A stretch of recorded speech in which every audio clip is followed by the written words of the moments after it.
you make failure pay the tuition. As I draw a conclusion, the third image is a footprint. You see, graduates, friends, employment can give you income. Entrepreneurship can create wealth. But impact asks the harder question: who is better because you succeeded? Because the world has enough talented people whose gifts serve only themselves. Education without ethics simply makes exploitation more efficient. But technology asks without humanity scales harm faster. Who is better because leadership you succeeded without service converts public trust into private appetite. Whose gifts serve and that is why themselves. This university without clever enough to not only makes exploitation more efficient, employment and entrepreneurship, but without humanity, ethical scales harm leadership. And later this morning, as part of the program, you will stand and take a pledge of ethical leadership. Don't treat it as a footnote, a ceremonial punctuation. Carry it into the moments when no one is watching, when a client accidentally overpays, when a supervisor asks you to adjust a number, when a procurement decision could enrich you at the expense of the public. Remember, integrity is that one word that will move mountains. Integrity is expensive in the moment, but it is priceless over a lifetime. A reputation is built in drops, but it is lost in buckets. Just one single event can take you crashing down. But I must also emphasize that we speak of impact, but we must not lose sight of proximity. We sometimes have grand ambitions of transforming Africa and the world while forgetting the person right next to us.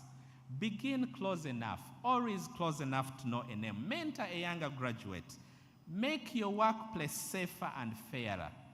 Pay supply on time. Create one dignified job. You see, large impact is always small faithfulness amplified. You will also need to learn what to keep and what to release. Keep your values. Release the need to impress everyone. Keep your curiosity. Release the shame of asking for help. Keep your ambition. Release the belief that your timeline must resemble someone else's. Keep the lesson. Release the bitterness. Keep the people who tell you the truth. Release the rooms that require you to become smaller or dishonest or cruel in order for you to belong. And find your people, not only those who agree with you, but those who enlarge you. Now, importantly, remember the people who carried you here. Now, graduates, if you're seated next to your parent, if you're seated next to your sibling, I want you to do something. Turn around, reach out, see them, look at them properly. Some of them paid fees when they were stretched thin. Some prayed. Some read your drafts at midnight without understanding a single word in the subject. Some simply kept saying, continue, continue, even on the days you felt like giving up. So, of course, your certificate will carry one name, but your journey carries so many fingerprints. And I want you to do one thing for me. Before today ends, thank each of the people that have touched you along this journey, because that is part of your footprint. Not with a general social media post. I was privileged to attend, to graduate. No. Specifically, look them in the eye. Name the sacrifice. Gratitude is not a debt that diminishes you. It is truth that steadies you. And to our families, our parents, you have graduated too, haven't you? You have graduated from paying tuition. You have graduated from anxious phone calls. Those requests that only begin with, I need a small top-up. You have graduated from that mysterious academic expense that our professors know all too well. research expenses, you have graduated. So today, enjoy the dividend. But allow these young people to grow. Do not convert today's celebration into tomorrow morning's interrogation.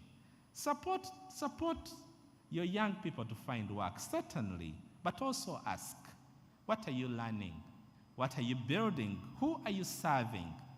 Because a seed does not become a tree because we shout at it. It needs soil, it needs water, it needs light, but most importantly, it needs time. And of course, graduates choose the long horizon. Social media will tempt you to perform success. Perform success before you have built substance. Resist it. Let your roots grow deeper than your publicity. Choose apprenticeship that teaches you over the title that flatters you. Choose a life you do not need to escape from, because you're not a machine churning out achievements. You're a human being before you're an employee, a founder, a minister, or an executive. And this nation, your nations, need you for decades, not your burnout for a season. And remember, and I cannot overemphasize this, you are not successful if you die young. You are not successful if you die young. Now, as I conclude, permit me one personal story. Some years ago, as a final year electric engineering student, I worked with colleagues and collaborators at MIT on remote laboratories. At that time, the problem was simple and local. Students in our neck of the woods used to study science in theory, but never had enough laboratory equipment to undertake experiments.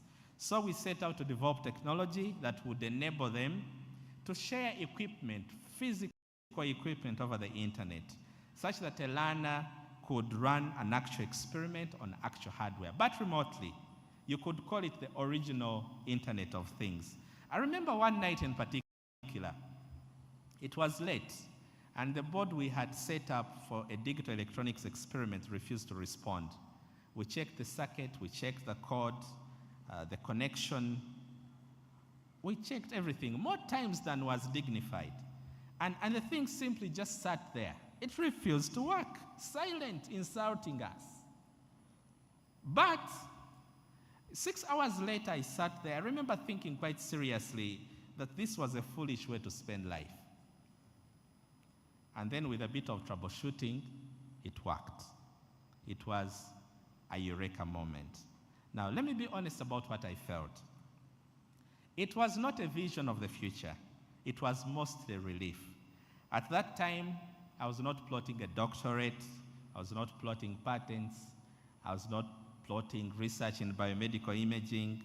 I was not plotting working at Philips Research North America. I was not plotting serving in Uganda's national science and technology ecosystem. I was trying to solve a problem in front of me before the sun came up. Now, looking backwards, the dots form a straight line. They say hindsight is 20/20. The project opened learning for me. The learning opened fellowships. The fellowships opened networks. The networks opened scholarships. The scholarships opened research, innovation, and entrepreneurship. And that subsequently opened up public service, where I stand now. But looking forward, none of that was visible, not one step. So here is the liberating lesson. You do not need to see the whole staircase in order to take a responsible first step. Your life will never resemble the plan that you wrote when you were 22. A detour will come along, and it may be training. A delay may deepen you. Your task is not to predict every dot. It is to make the present dot worthy of connection. But purpose does not eliminate difficulty. There were experiments that failed, certainly, applications that went unanswered, long distances from home, whole seasons in which no progress could be seen at all. The public version of a career is a list of milestones, but the lived version is most ordinary Tuesdays, reading, revising, waiting, and trying again. Your destiny will be built on those ordinary Tuesdays. Not on days like this one. Days like this are very important when the band plays and everyone applauds. But you know that what led you here were the ordinary Tuesdays. The ordinary days, when you keep a promise, when you do your coursework, when you finish a task, when you apologize, when you save a little money, when you submit one more application, when you improve the prototype, when you encourage a classmate who is about to give up. That is what counts. Now, class of 2026, I leave you with a compact, and I want to gently coerce you into these 3 promises. The 3 promises align with the images that I've put before you. First, with your passport, promise to keep planning, cross borders, but do not lose your bearings. Be confident enough to compete and humble enough to remain a student. Second, in your workshop, promise to create value. Employed or entrepreneurial, become known as the person who solves real problems and finishes important work. Do not just look for opportunity, but become an opportunity for other people. And third, through your footprint, promise to leave evidence of service. Let your success produce dignity, truth, jobs, health, justice, and hope. Do not ask only how high you rise, but how many rose because you did. And remember, the day is coming sooner than you imagine when nobody will ask for your transcript. They will instead ask for your track record. They will not ask which course unit covered leadership. They will ask whether people can trust you. They will not ask what grade you earned in entrepreneurship. They will ask whether customers return and whether the enterprise survived. They will not ask whether you studied impact. They will ask what changed because you led.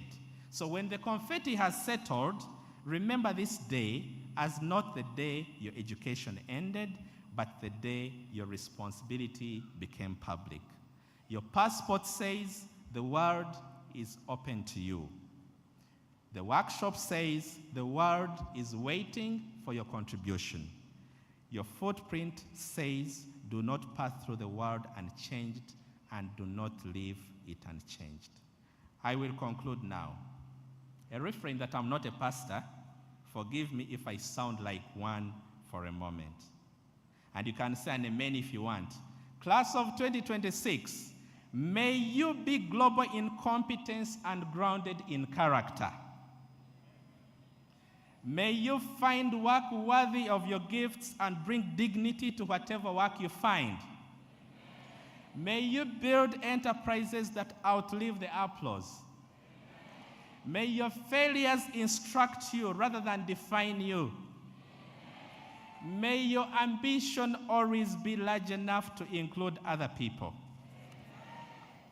And years from now, when someone asks what kind of graduate Cavendish University produced in 2026, may the answer not be found in the number of degrees conferred today, but may it be in built companies, institutions strengthened, patients healed, laws improved, communities served, number of jobs created, and lives changed.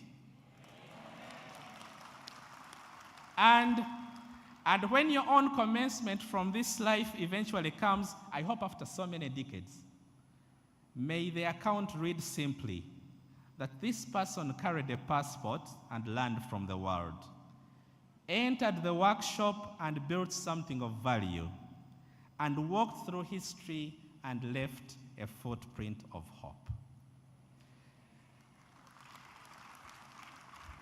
Congratulations, Cavendish University, class of 2026.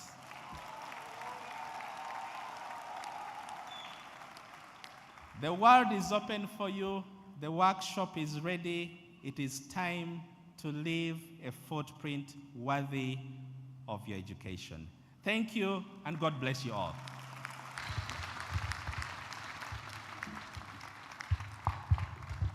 Wow. I think we can give him a better round of applause.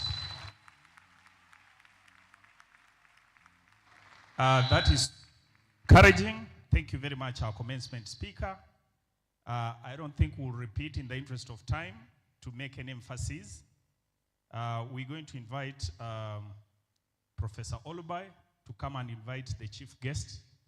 But as he comes, I'll take this chance to acknowledge some of our dignitaries. I would like to acknowledge King Amalate John Turner. King Amalate John Turner and his queen. King Amalate John Turner is the first-class king from Bayelsa State of Nigeria, and he came with our chancellor. And then we have Hon Ishaka Mohammed Bawa, the former chief of staff, the former chief of the House of Representatives of Nigeria. You're most welcome. We have King Ken Osondu Nwala, King of Echeland, River State, Nigeria. We shall recognize the others as time goes. Most welcome, Prof.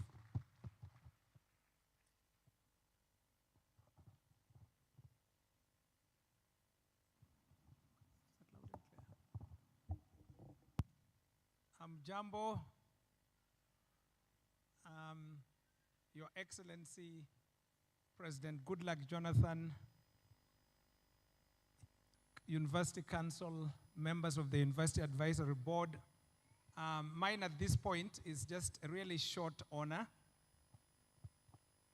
to invite our chief guest, Mheshimiwa Sanjay Tana, ambaye ni waziri wa viwanda na biashara hapa Uganda.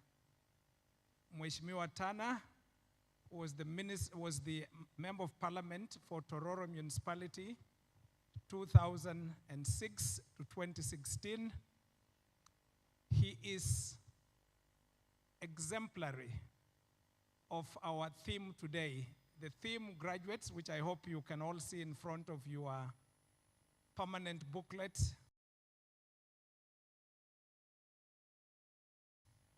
is employment, entrepreneurship, and impact.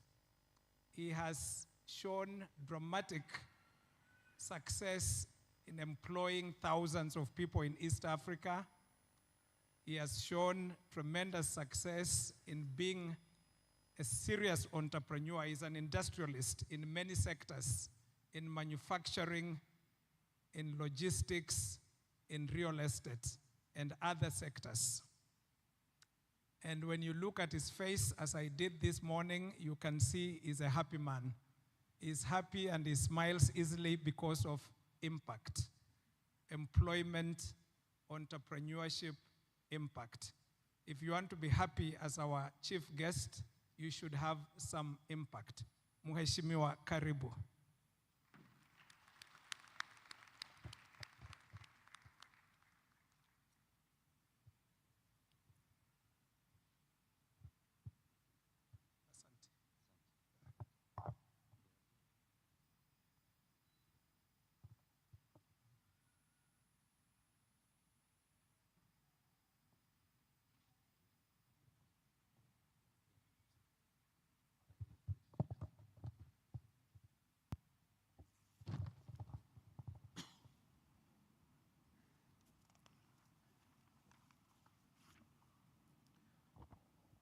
Your Excellency, Dr. Goodluck Ebele Jonathan, the Chancellor of Cavendish University, Dr. Olive Sabiti, the Vice Chancellor, the distinguished guests, excellencies present here today, the staff, esteemed graduates, members of the media fraternity, distinguished guests in your various capacities, ladies and gentlemen, a very good morning to all of you.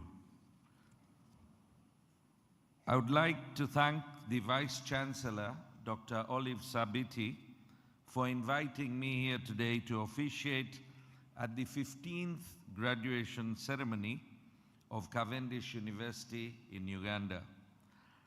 I applaud the university leadership for the choice of this year's theme, The theme today is graduating global talent for employment, entrepreneurship, and impact.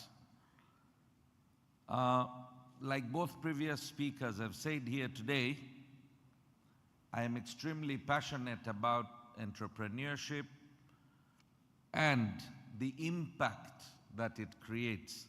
So those are two very key words, but the bigger of the two is the impact, the end result. And I think our guest speaker labored to explain that at length. Guided by this powerful message of the theme, let me on the onset pass through a few figures. I'm not very sure of the accuracy of the figures, but just understand the impact that I'm going to talk about.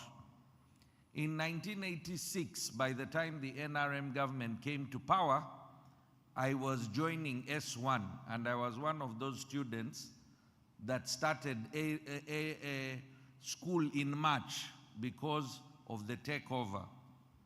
And there was only one government university in Uganda, only one university in the whole country, and that was Makerere University.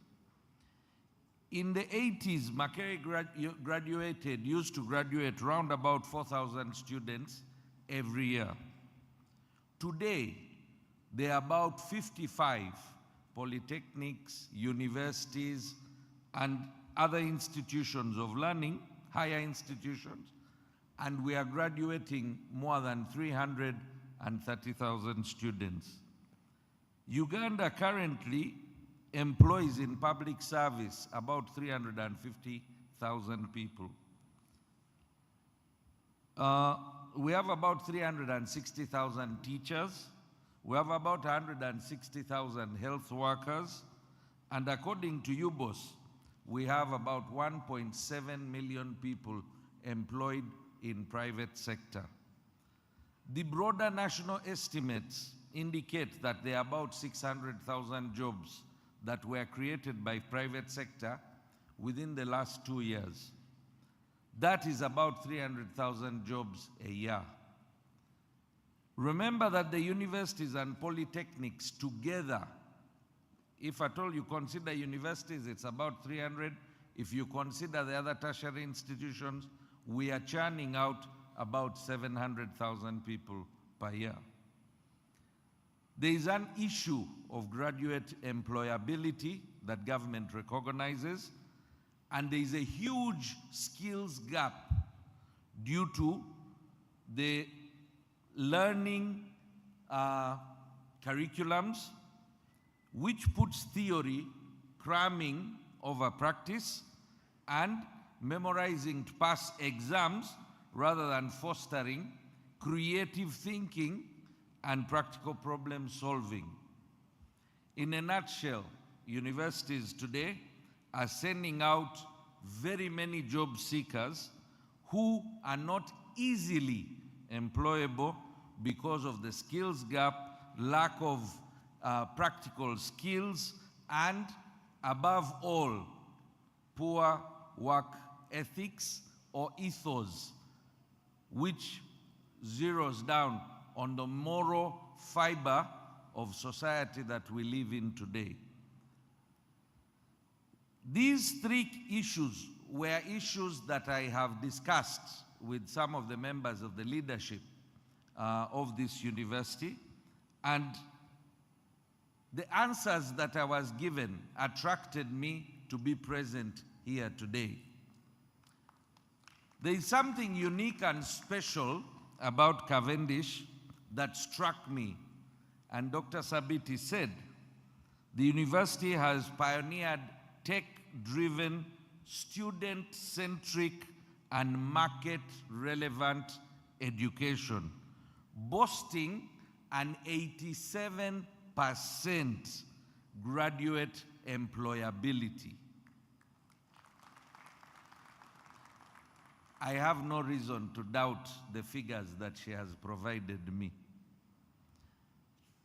Cavendish University in Uganda has specialized in business incubation units enabling students and faculty to transform innovative concepts into viable startups through dedicated workshops and pitching various events. The Cavendish University in Uganda has dedicated career employability officers that manages structural linkages with private sector to coordinate student internships, corporate mentorships, and soft skill development. To achieve the objectives of the National Development Plan 4 of this government and the tenfold growth strategy, our higher education institutions must stop producing passive job seekers and start graduating active industrial architects, tech innovators, sophisticated cooperative leaders, and in Cavendish University in Uganda, we believe that the education model that they follow warrants emulating by the other institutions. Our industrialists must provide skills, training for the youth in their factories, and this I have been mentioning from the time of my appointment. Every single industry that I visit, I encourage them that we need them to pass on those skills to our young people. I have been informed that there are more than 4,761 learners in the university. 51% are Ugandans, 49 are international students, comprising of a diverse background from 42 different nationalities.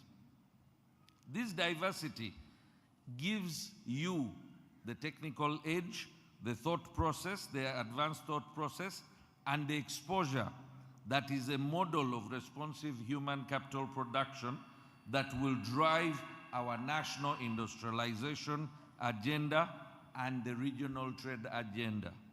By training over 42 nationalities, the university is promoting Uganda's trade services portfolio while building long-term cross-border relationships that will grease the wheels of the Africa Continental Free Trade Area. To the graduates, I want to thank you all for successfully completing your studies. You should be grateful to those, like our guest speaker said, your parents, or those that have complimented in you achieving your results today.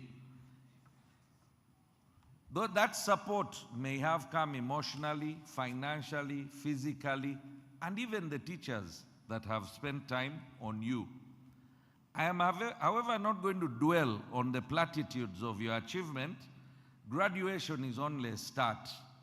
I would like to welcome you to the wide, wild world that we all live in. Till date, you have been protected. You have had people around you. Now, you are out in the jungle. There is always more to be achieved. There is always more to learn. We did not come here today to comfort ourselves with illusions. Your degree is not a shield to protect you from fire, but it is the tool given to you to walk straight into that fire. Complacency is a luxury that we cannot afford. You are not the hope of tomorrow. Tomorrow is too late. You are now equipped for the challenge ahead. We believe that the great educationist Will Durant said that education is the progressive discovery of our ignorance. I would like to add that education is the acquisition of knowledge, skills, and values to enable us boldly face the daunting challenges of development. The world outside this university is fractured, restless, and waiting. It does not care for your intentions. It demands action. Steve Jobs, who many of you know and are holding the handsets that he developed, the co-founder of Apple Inc., in his graduation speech at Stanford University in 2005, told graduates that stay hungry and stay foolish. What did he mean? That never stop learning. Don't say I have finished. Avoid the comfort zones. Always want more. Take bold risks. Trust your gut feeling. Believe in yourself. And avoid shortcuts like most youth do these days. I'm a businessman and a politician. I have learned that people who reach their goals usually share their inner strength and daily practices that keep them moving forward. The key attributes to success, this is my thought process and very, very particular to me. The key attributes are grit. Stick to long-term goals even when things get hard. The younger generation these days tends to give up very easily because of the training that you receive from social media. You are used to clicking and the change takes place. You click and the change takes place. And therefore your mindset believes that you will come and click and flick the pages in the world. It's not going to happen. Focus, put your time and energy into the most important tasks. Curiosity, always have wanting to learn new things, ask questions. Self-control, choosing what matters most over what you want right now. The core values in life that I have been taught and have been part of my formula is honesty. Honesty is telling the truth, saying the right thing even when you are alone. Don't now do something wrong because you are alone. No, you must follow what you believe is right. Responsibility, owning up. Your choices will give you your results. Kindness. Kindness costs nothing. Treating other people with kindness and respect is a way of life. You can be mean or you can choose to be kind. There are only two ways. The fourth is purpose. It is good to ask yourself every morning, why am I in this world? We receive news of other people passing on, but there is a purpose for which God has kept us in this world. Self-gratification, self-acquisition, acquiring wealth, immense wealth, obscene wealth may not be the answer. But how relevant are you to people around you? How relevant are you to the society you live in? How relevant are you to your near and dear ones? Do not go to donate in the mosque or the church on Sunday when your brother is at home suffering. Like they say, charity begins at home. Ladies and gentlemen, I want to leave you with one challenge, a call to patriotism, a call to Pan-Africanism. Please love your country. We only have one country. If you go to any other country, you either need a visa to stay in that country or they are going to call you a refugee. I want to put it to you, love Africa. For whatever you do, ask yourself that whether what you want to do is good for your country, is good for your people, is good for your continent. Remember what Mark Carney, the Prime Minister of Canada, asked at the recently concluded World Economic Forum. And this is a question that everybody in this room must ask him or herself every single day. How long will Africa be on the menu to be eaten? When will Africa be at the table dining with the others? We have work to do.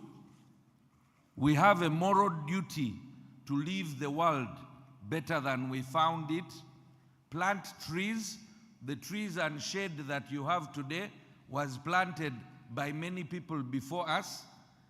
Please do not destroy the environment. Avoid polythene. Use reusable material.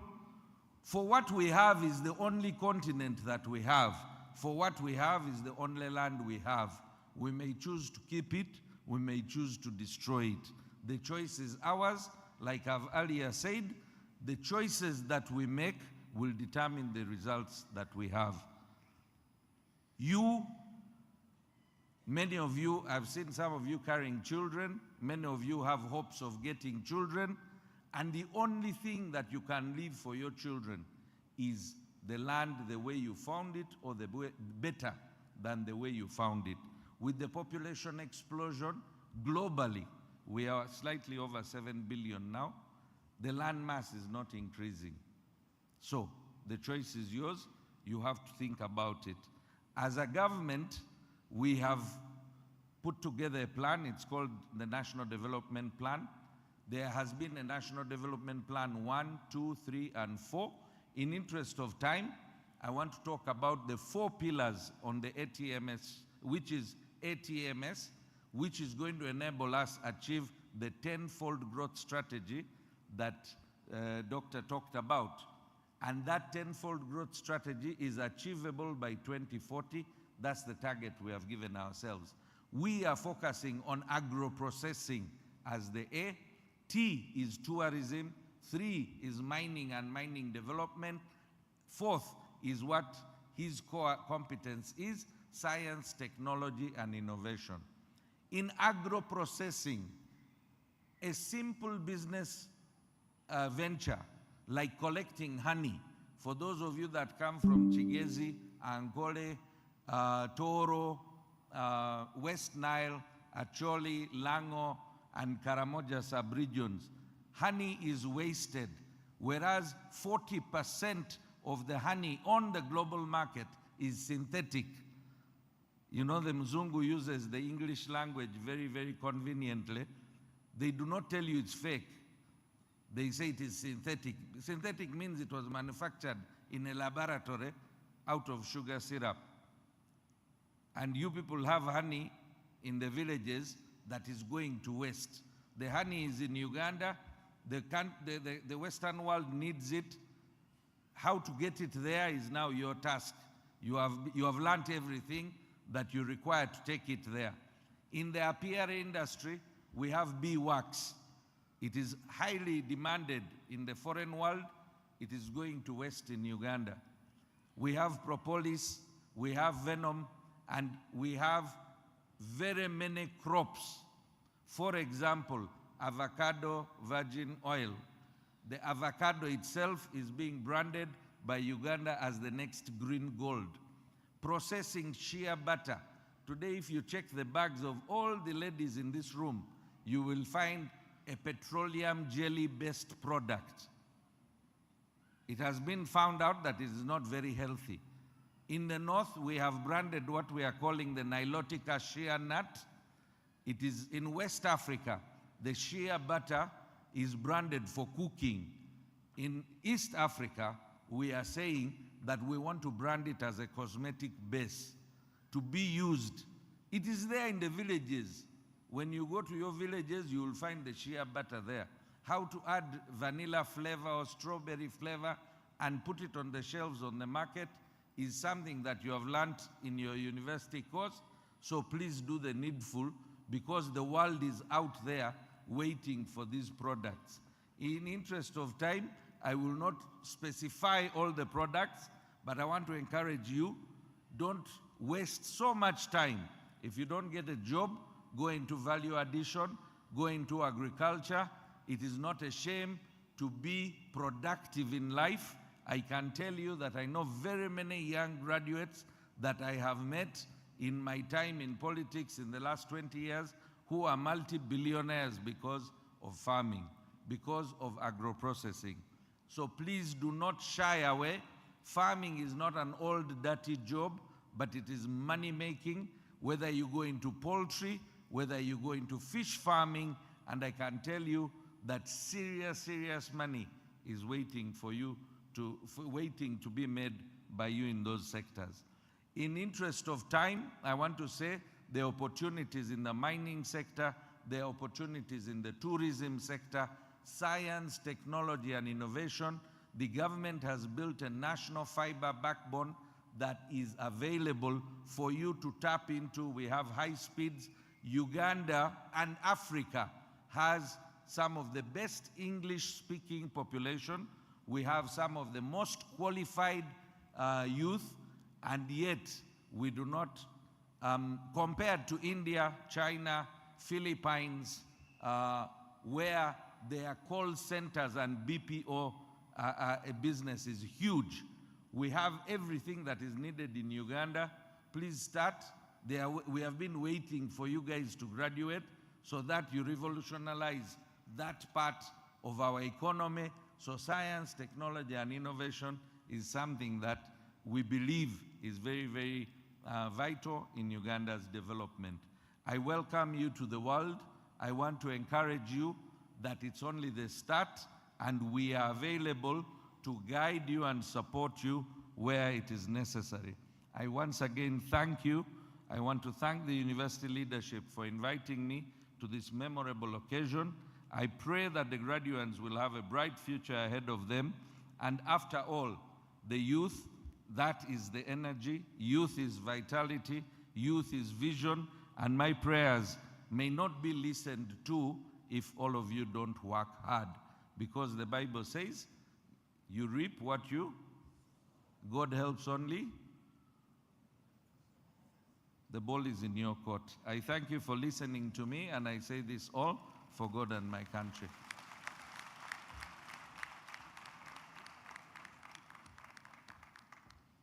Thank you very much, Honorable Sanjay Tana, for those critical remarks. I hope that the graduates have taken keen interest, and you'll be able to apply it in your next life. At this point, I'm first of all going to introduce my co-MC, Joan Kamfatagazu. You want to stand up, Joan? I think because of the running program, the speed at which we are running, I wasn't able to introduce her on board, but Joan Kamfatagazu is one of our students, and she's our co-MC today. We are now going to get a speech from our guild. In the interest of time, please make sure that, please come over. But as he comes over, I'm going to acknowledge presence of Ambassador Misitura Abdurrahim, our ambassador of Nigeria. You are most welcome. I would like to acknowledge Dr. Mary Innocent Mwesije from National Council for Higher Education. You want to clap? Yeah. I would like to acknowledge Dr. Cypria Misinde, the Director of Quality Assurance, Makerere University. You're very welcome. Dr. Pamela Tibihikira, the Executive Director of Law Development Center.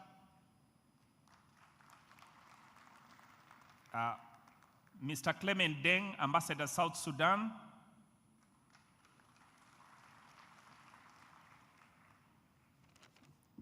Then the delegation from our Somali embassy, led by the Deputy Ambassador of Somalia, Abdulatif Mohamed Ali.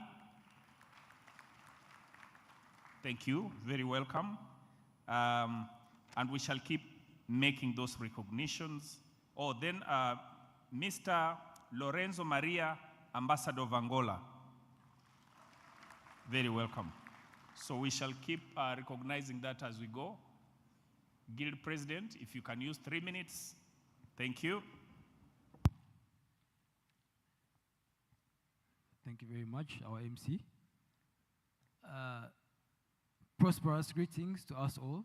I am Senyonga Peter Paul Prosper, the 17th Guild President, Cavendish University Uganda, and I am much obliged to be here to present to you this wonderful speech, composed not only by me, but also by the 17th Guild, to you, graduates, the class of 2026.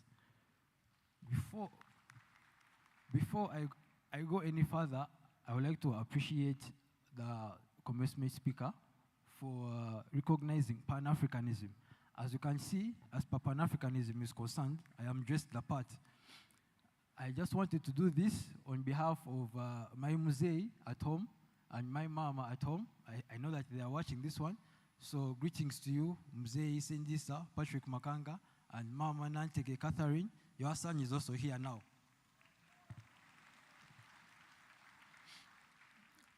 You forgive me for stealing your spotlight. I know this is your day. Wanafunzi wa Swahili, hongera. Étudiants français, félicitations.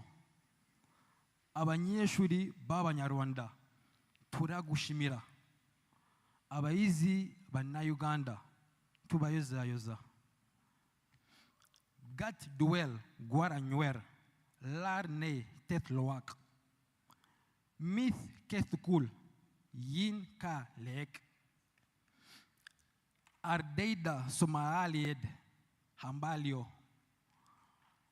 Daliban Hausa, Inna Tayaku Murna. Awon Akeko Omo Yoruba, Eku Orire. Umu Akuokwo Igbo, Ekele. Altulab Ale Arab, Tahanina. Class of 2026, let me convert for you now.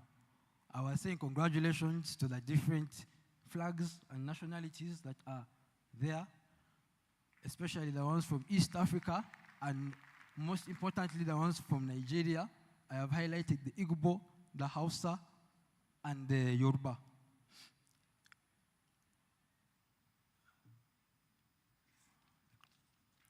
Our Chancellor, our dear Chancellor, His Excellency Emeritus, Dr. Ebele Goodluck Jonathan, our guest of honor, our commencement speaker, our admin and staff, invited guests, parents, sponsors, and guardians, and the mighty, mighty, mighty, prosperous, successful class of 2026 Cavendish University Uganda.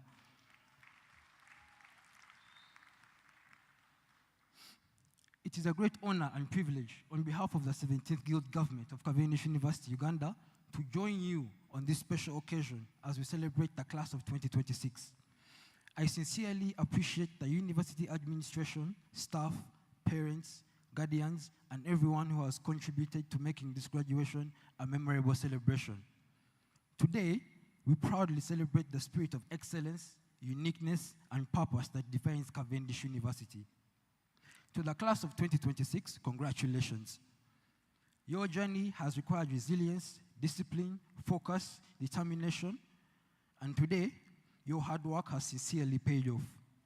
And you stand at the beginning of an exciting new chapter. We thank the Almighty God for His guidance, protection throughout your journey.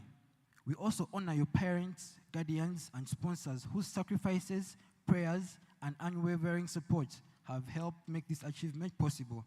Your success is also their success.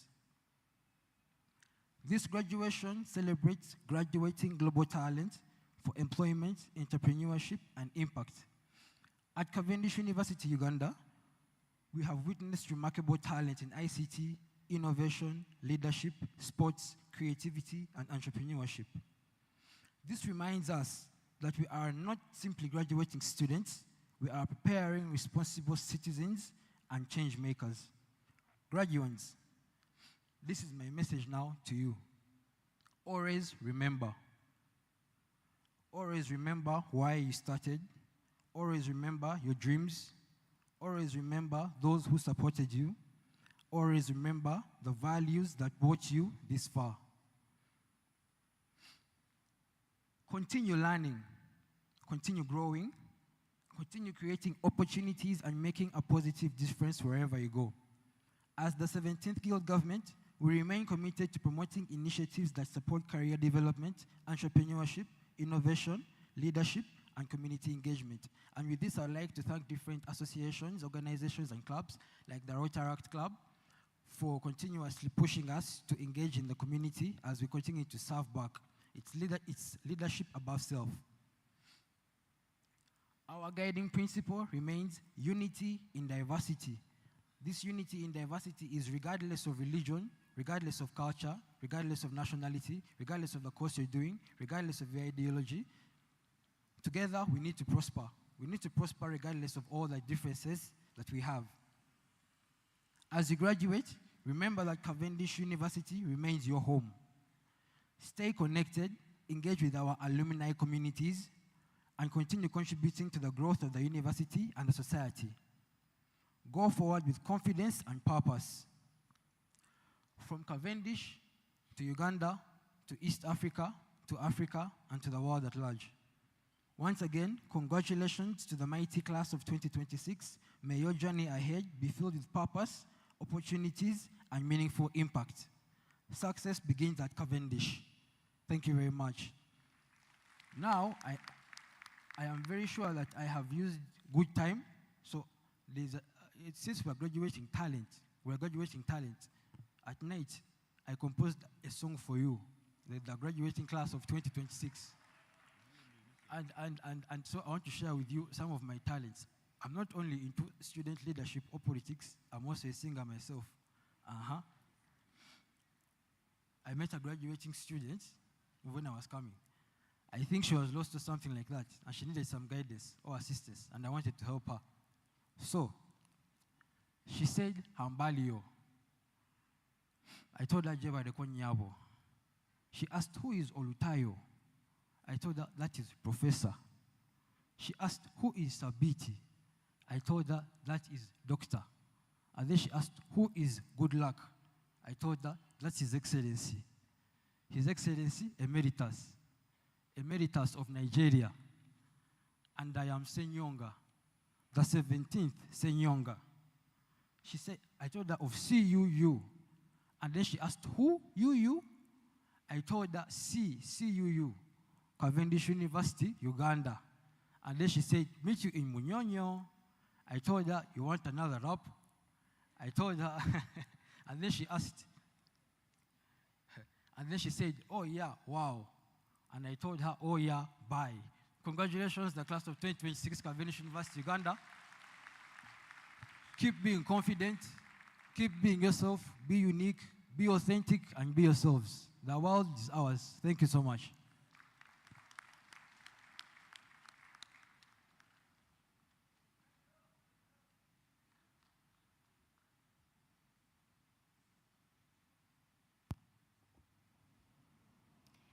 Good morning, ladies and gentlemen. Class of 2026, are we happy? You don't look happy. Okay, so we're going to do something. If I say class of 2026, you say success begins at Cavendish. Are we together? Class of 2026, success begins at Cavendish. That is great. I want to say congratulations to you all. With protocol duly observed, allow me the pleasure of recognizing Hajat Aisha Lubega, who is the Vice Chairperson of the Electoral Commission. She is also a member of Cavendish University Advisory Council. We also have Mr. Nicholas Mponimba, the CEO, Research and Education Network, RENU, together with the Vice Chancellor of Bishop Stewart University, Professor John Mogisha.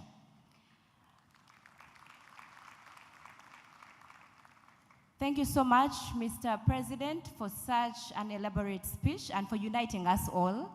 At this particular moment, I welcome the Vice Chancellor for her speech. Thank you.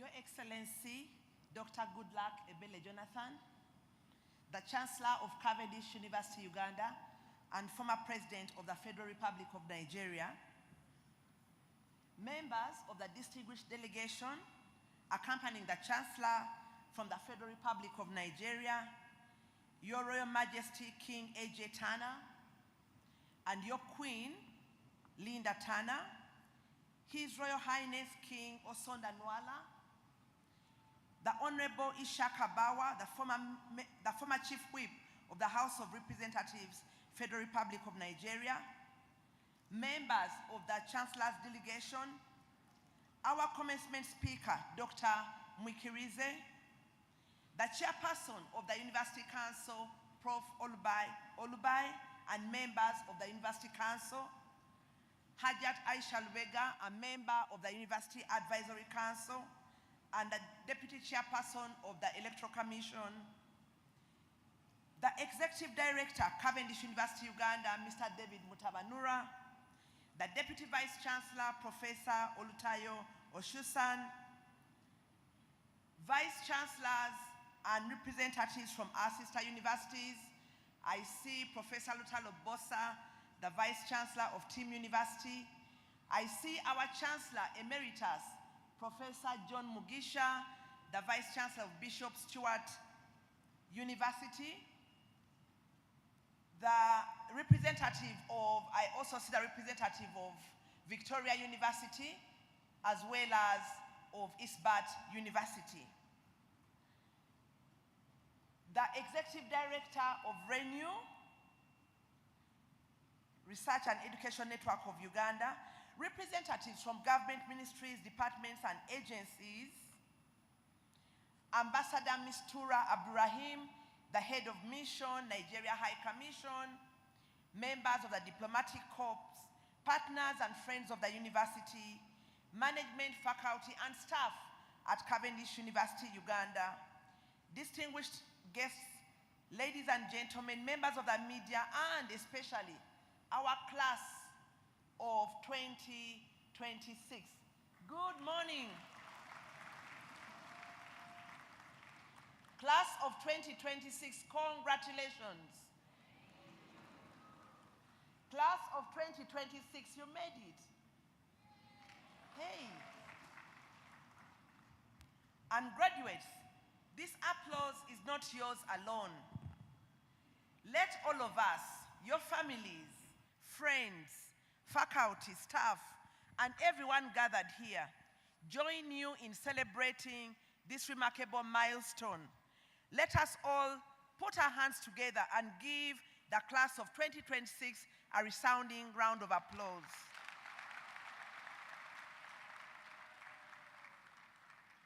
Congratulations, class of 2026. We celebrate you. And we welcome you to join the 13,481 alumni network of Cavendish University Uganda. You will allow me, first of all, are there some members who are going to contribute to my speech? And I ask them to move closer to the other microphone, so all the members who are going to participate in my speech, please draw near to the other microphone. Allow me to recognize some special graduates. I'll begin with Mr. Oscar Correa. He's the Director of Information Technology at our sponsor company, Africa Education Holdings, the company that owns the university. He has more than 20 years of experience. He's done that, been there, been to all sorts of institutions and various credentials. And he is also doing his PhD at Strathmore University. He is one of the graduates today. He's qualifying, he's graduating with a Master's of Science in Information Technology. He's from Kenya, and so he's receiving his degree virtually. Another notable graduate is Pastor Juliet Nakamate Juko. She's a mother of 9, a radio presenter on a radio talk show on MCF radio known as Winners Do Not Quit. She is also an entrepreneur producing Honor Juice. She's graduating with a Bachelor of Journalism and Communication Studies. Winners never quit. Honorable Jacinta Atuto, the MP for Kapelebiong District, graduating with an MBA. Now, all the graduates are excellent, and if I started naming one by one, then all time would be lost. But also allow me to recognize especially Professor Benon Basheka. He is a former Vice Chancellor of Utamu. It's a university in Uganda. He's also a former Vice Chancellor, Academic Affairs, Kabale University. He graduated with us, Bachelor of Laws last year, top of the class. He holds several, we've been told about lifelong learning. He's here today to graduate with a Master of Laws. Congratulate Professor Benon Basheka. Mr. Chancellor, sir, it is my pleasure this year to present a report.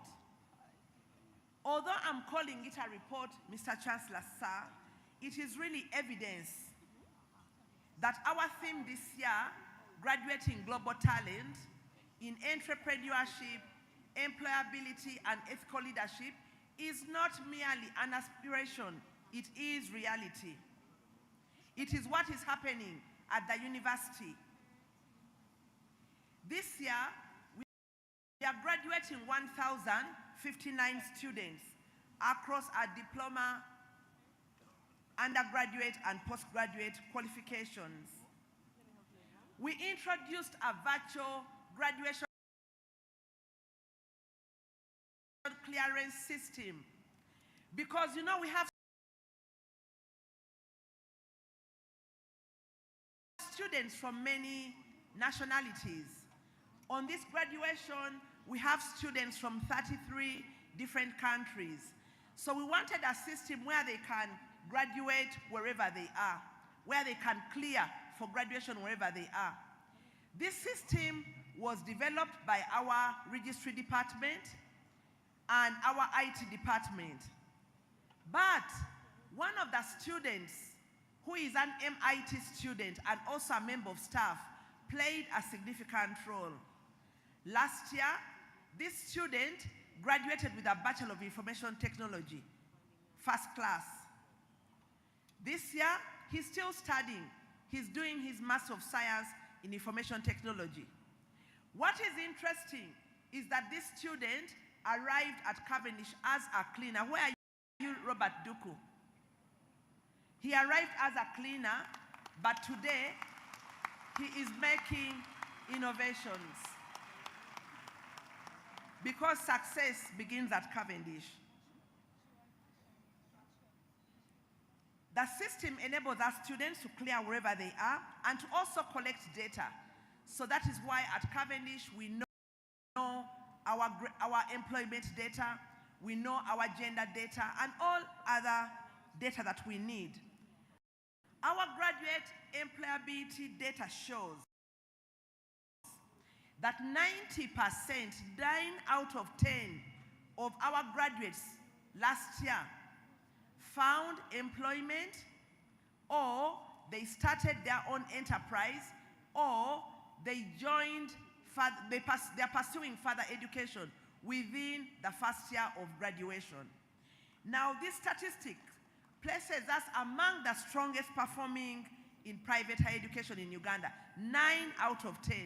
So graduates, you have hope. Our faculty had impressive research outputs, and our university journals continue to flourish, to thrive. Our Cavendish University Journal of Law, our Cavendish International Journal of Science and Technology, and the Cavendish University Journal of Social Sciences and Management. We also have many of our staff this year who earned their PhDs from different countries in Africa. Congratulations to our staff. We held a high-level public lecture marking 50 years of partnership between the European Union and Uganda, and it was presided over by His Excellency Ambassador Jan Sadek, the European Union Ambassador in Uganda. It was a meaningful example of learning beyond the classroom, giving our students exposure to diplomacy, international cooperation, and the enduring importance of the EU-Uganda partnership. Just last week, we also had our staff, led by the Dean of the Faculty of Socio-Economic Sciences, cooperate with a university in Nigeria, the Pan-Atlantic University, to deliver the second international conference on governance, ethics, and technology. Again, this is evidence that we do not work alone, because we recognize that our faculty cannot impart values or skills that they do not embody. So that was in the process of acquiring those skills and collaborations. Graduating global talent begins with globally engaged faculty. The chair of our university council, Professor Olubai, the dean of the Faculty of Science and Technology, and the manager of the Innovations and Enterprise Center, they also attended a conference in the IIT in India. Again, this highlights a strong collaboration among the universities, and of course, they presented a paper on a communitarian framework for deep tech commercialization in sub-Saharan Africa.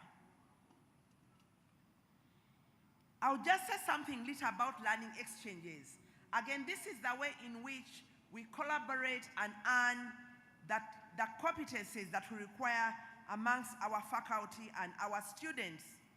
Our academic registrar participated in a learning exchange at Ashesi University in Ghana, while we had universities, Management University of Africa, Kepler University, they came to us to benchmark.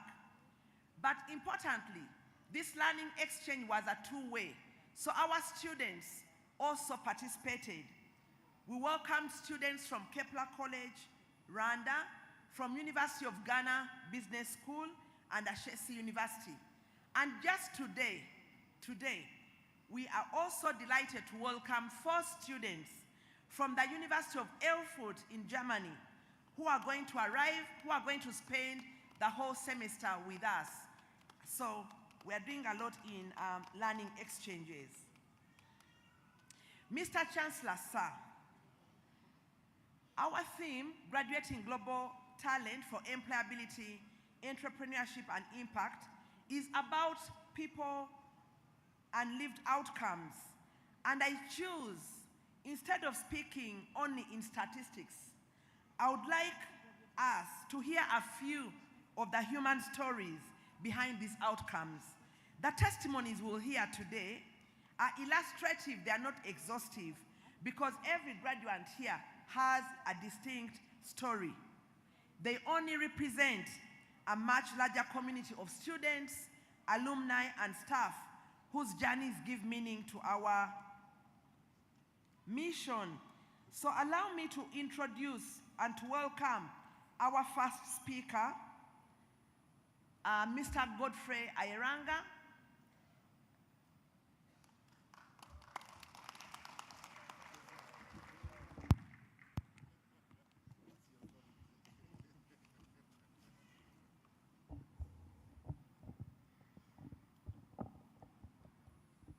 Mr. Chancellor, all protocol observed. When I think about my time at Cavendish University as a moot court coordinator,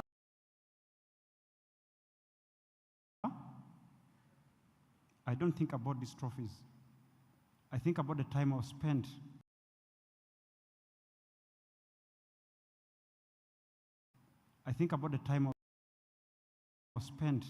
with all the students. When you look at this, all those students that have competed in different competitions, for me, this story doesn't begin from these trophies. It began in COVID-19 when I bought a bicycle so I could ride that bicycle to go to Siani when it was a lockdown. because there was a lockdown, that there was no transport that was allowed to move. And because of that, there was a competition running. So I could access campus only using a bicycle. So I bought a bicycle so I could continue training my students. The students, I knew they needed someone to show up for them. So I continued riding that bicycle day in, day out. That was not the end. I continued going to campus. Things are not easy because some days we disagreed.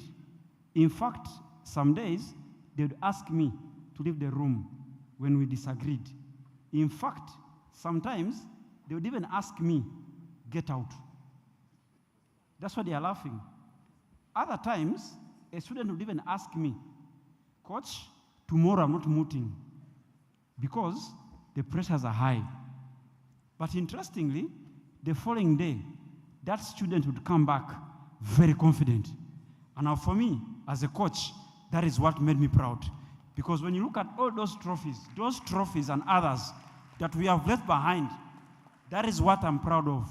Because that is part of what makes Cavendish University great. Along the way, I have taught these students that it's beyond merely speaking.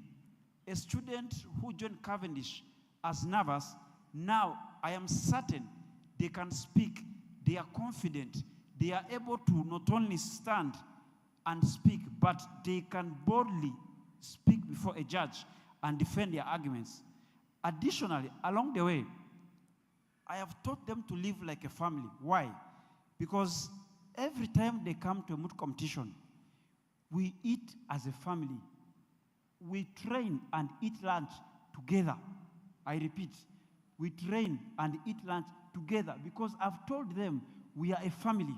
And you'll see them shaking their heads because they know every time they come for practice, I buy them lunch. Most importantly, I have taught them that at the helm of those trophies, it has always been God. I repeat, at the helm of those trophies, it has always been God. So for me, I've taught them that these trophies you all see, and others at the Faculty of Law, and at this university as one, it's not been me and these other participants, it's been God. So I want to remind all of you, and dear graduates, that every success Cavendish has had, it has always been God. And I want to challenge us, let us remember that as you graduate. So that is the quiet work behind the success at the moot, at Cavendish, at the faculty that you see today. And it is exactly why these mooters and the law faculty students today leave this faculty, leave this university as global talent, ready for employment, entrepreneurship, and impact. For example, some of them have been offered internship. Some of them have been offered opportunities to judge by fellow judges who have seen them competing. One of them, Leon here, has been organizing a competition which Jovia emerged as the best oralist. Abigail, who is coming in Zambia, emerged as the best oralist just this year.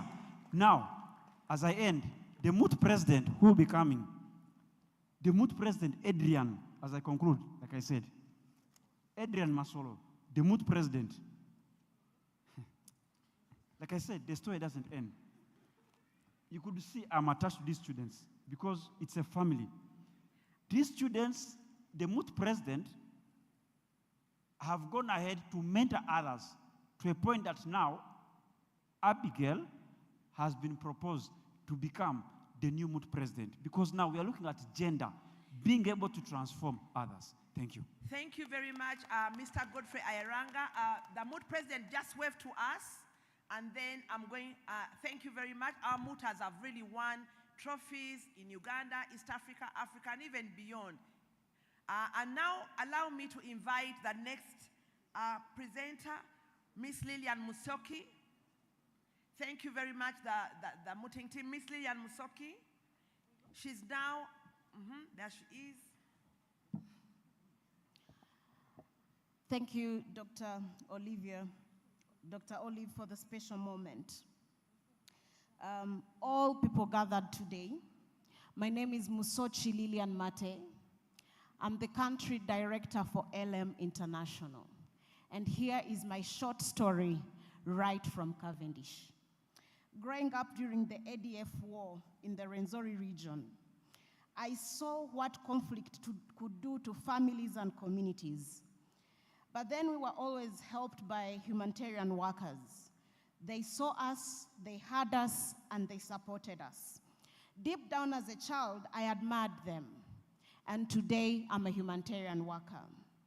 As I progressed in my career, I realized that the bachelor's degree that I had then was not enough.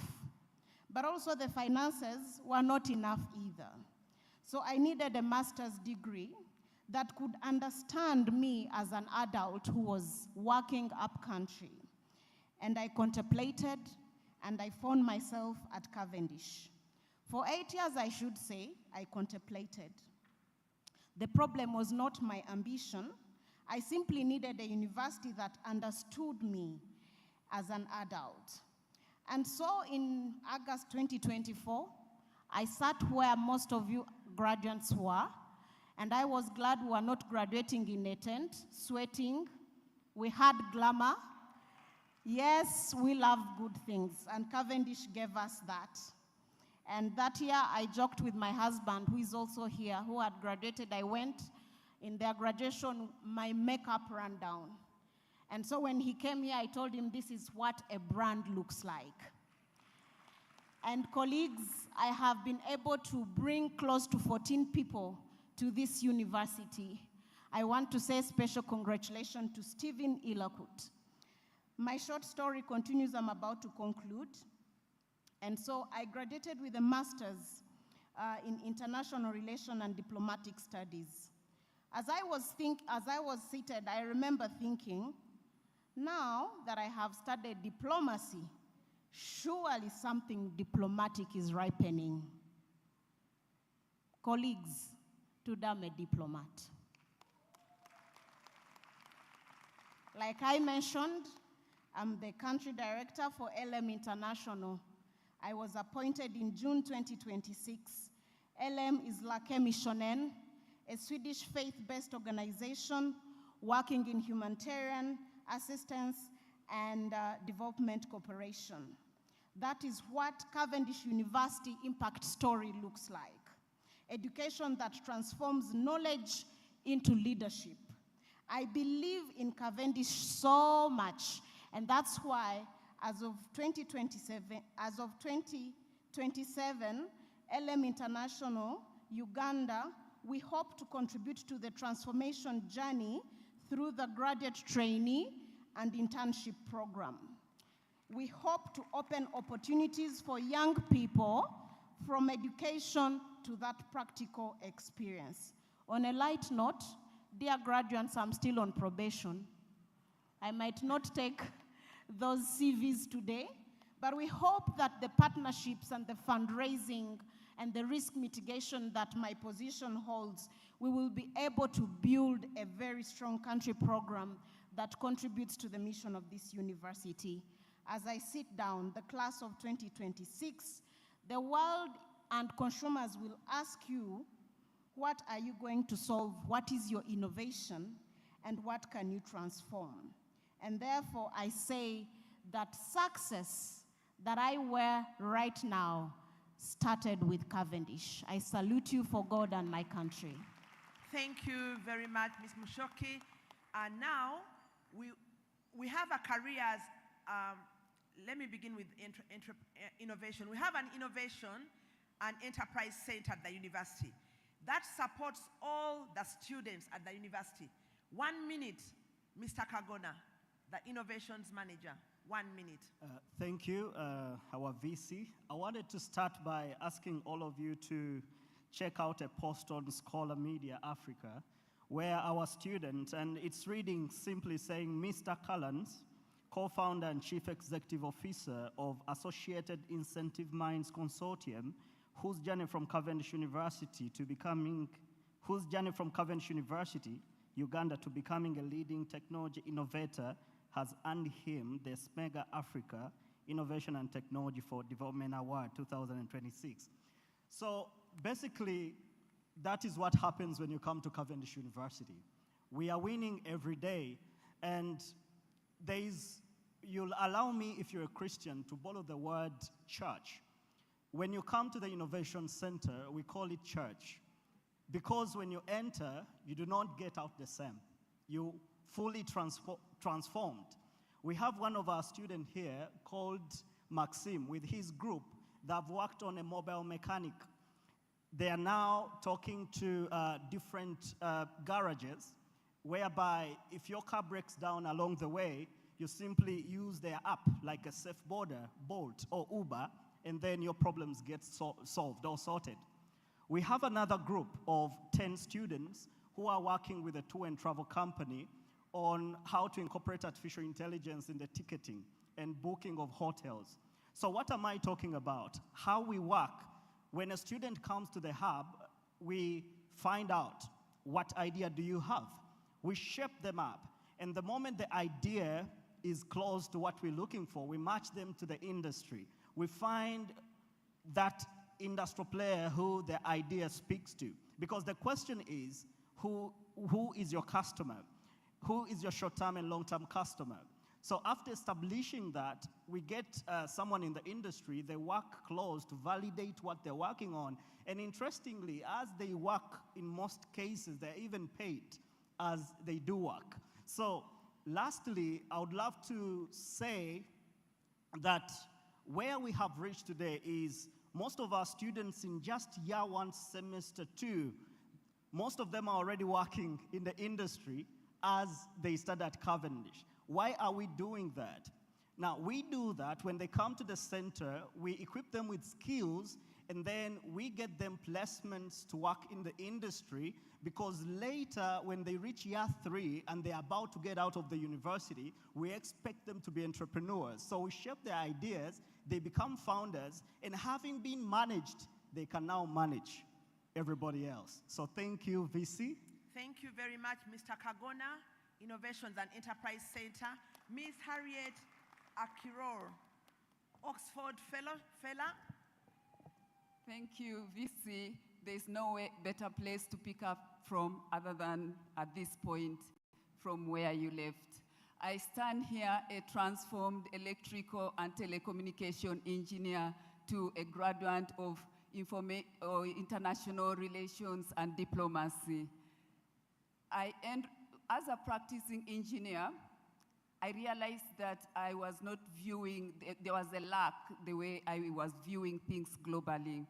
I lacked a lens that my fellow social scientists were viewing the world events.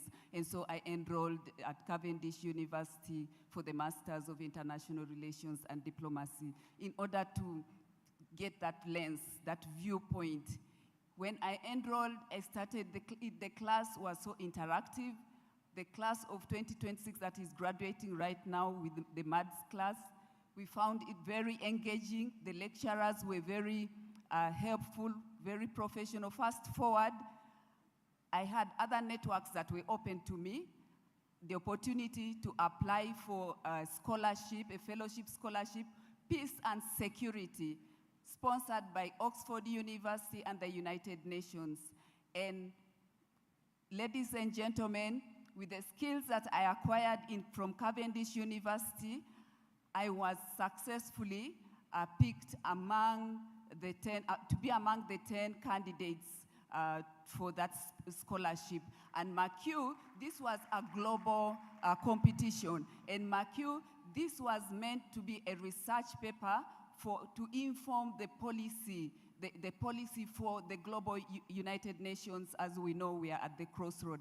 And this wouldn't have been possible if it wasn't for Cavendish. Now I stand here fully having submitted a policy document on peace and security. Thank you, Cavendish. Thank you very much. We are graduating global talent.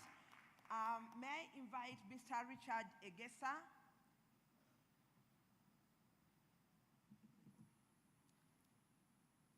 Our dear chief guest for this special day, established protocols observed. Congratulations to all of you. A center of excellence, innovation, and transformation. Those words invited me to this university in 2023, January. But I had a question behind me. Will this university help me to improve my innovation? As I stand before you, I can gladly and confidently say, I am not disappointed. Cavendish University delivered that promise. My name's, as said, I'm Egesa Wiro Richard. I'm a graduate of Bachelor's of Environmental Health Science, 2026. I'm also the inventor of Egesa hand washing facilities, a hand washing facility that allows you to wash your hands with zero hand touch while saving water to up to 60%.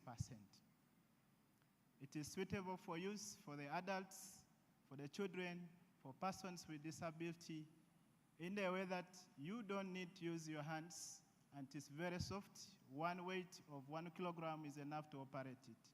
It supports you to prevent diseases and stop cross-contamination that we always receive while we are using the traditional tap systems in the country. I want to appreciate the Department of Innovation and Career Guidance. They supported me during my study at Cavendish University. I was able to hold a research about my innovation that reshaped, redesigned, and created a new model of a Egesa hand washing facility and a prototype for industrial production under the process. Thank you very much, Mr. Egesa.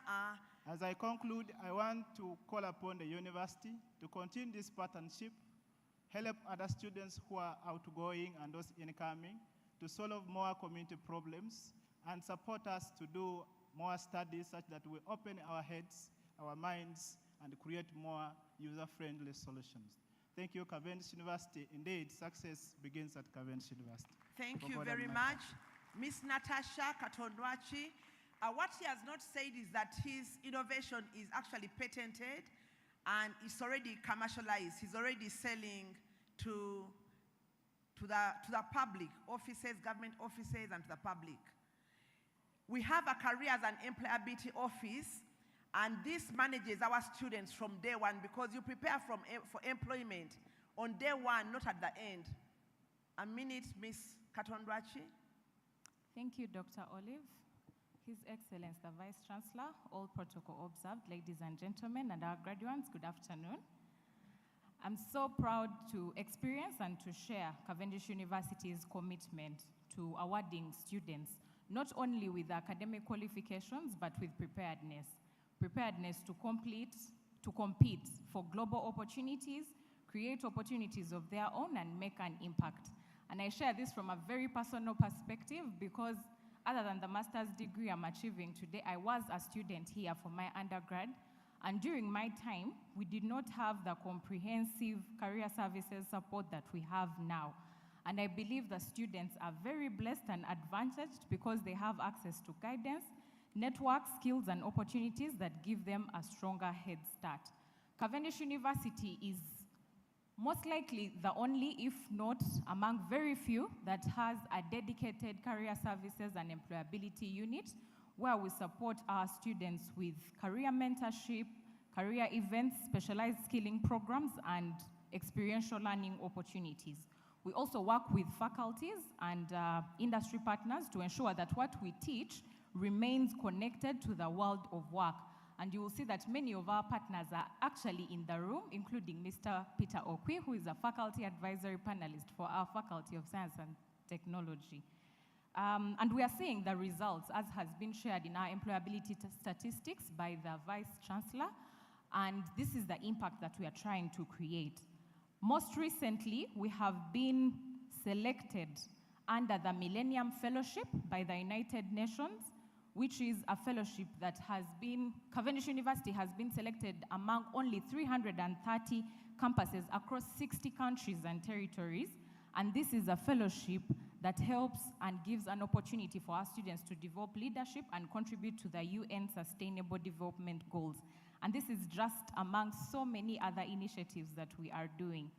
Dear graduates, I'd like to say to you that your degree opens that door, your skills, but your degree opens that door, but your skills, courage, networks, and willingness to keep learning will help you walk through that door. As the Careers and Employability Department, we are committed to doing even more because success begins at Cavendish University. Congratulations to you all, and thank you. Thank you. One last one, only 1 minute. Okay, 1 minute, please.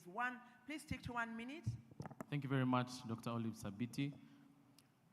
All protocol observed, I greet you all, good afternoon. My name is Adrian Masolo, the former president of the Moot Society, and I'm here to share my experience as a mooter. When I first started, one of the challenges that I experienced was nerves. I was quite shy. The first moot that I participated in, I remember I sweated so much to the point that the judge presiding told me, "Counsel, don't you have a hanky to wipe your face?" So it was a very difficult experience for me, but over time I developed confidence that's enabling me to speak before you today. And so I'm grateful to Cavendish University, to the administration, to our lecturers and our coaches at the law faculty for supporting us. And lastly, to the class of 2026, congratulations, and success begins at Cavendish. Thank you. Thank you very much. These are a few of our stories of success. Like I said, every graduate seated down here has a story, but time will not permit.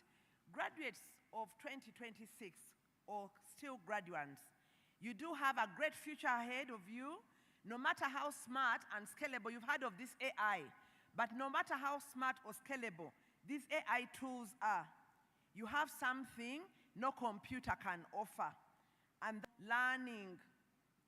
Curiosity does not end with your degree. Curiosity should go with you because it opens the problem space. You're able to identify problems. Just be curious about the world, and you'll have everything you need for the future. Remember to come back and mentor others who will sit in these seats after you, and go forward knowing that now the Cavendish brand travels with you. Class of 2026, congratulations.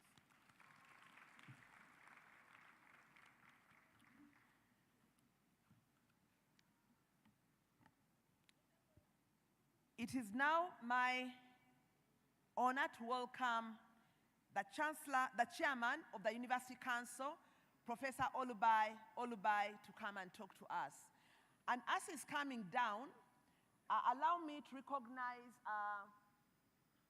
Professor Mawa from the Inter-University Council of East Africa, and Professor Vincent Anigbogu from the National Transformation Institute.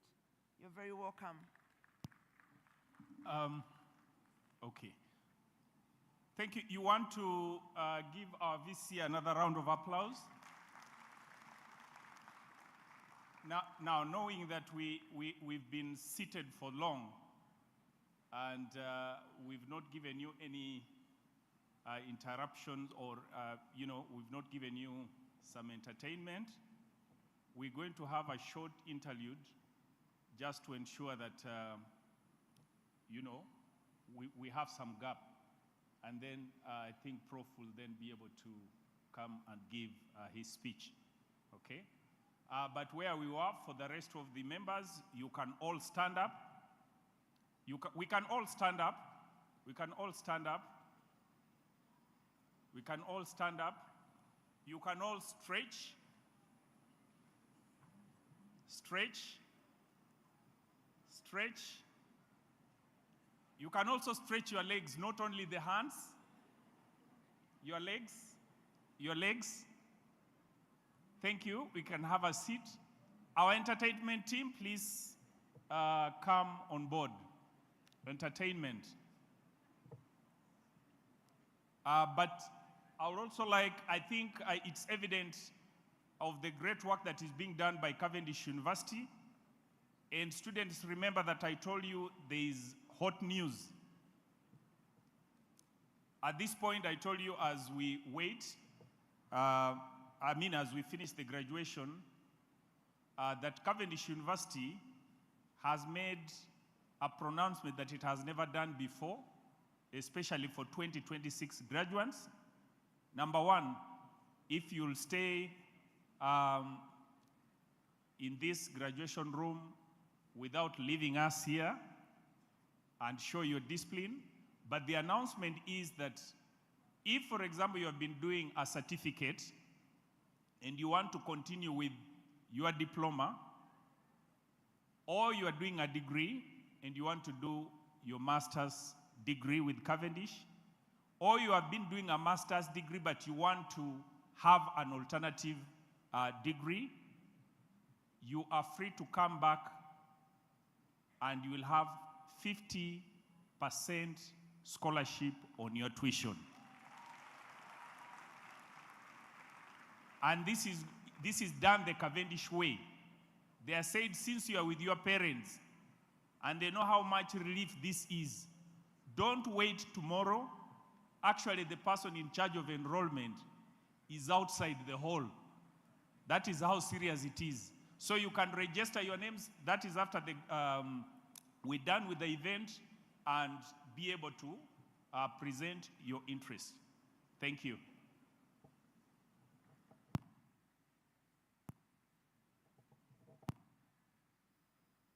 Co-MC.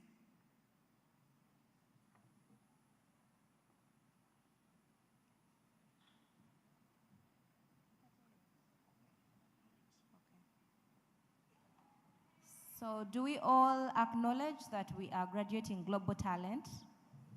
Do we agree to that? If that's the case, we need to paint the digital space. This is the time when you take those shots and put them on your social media platforms. We have the hashtag class of 2026.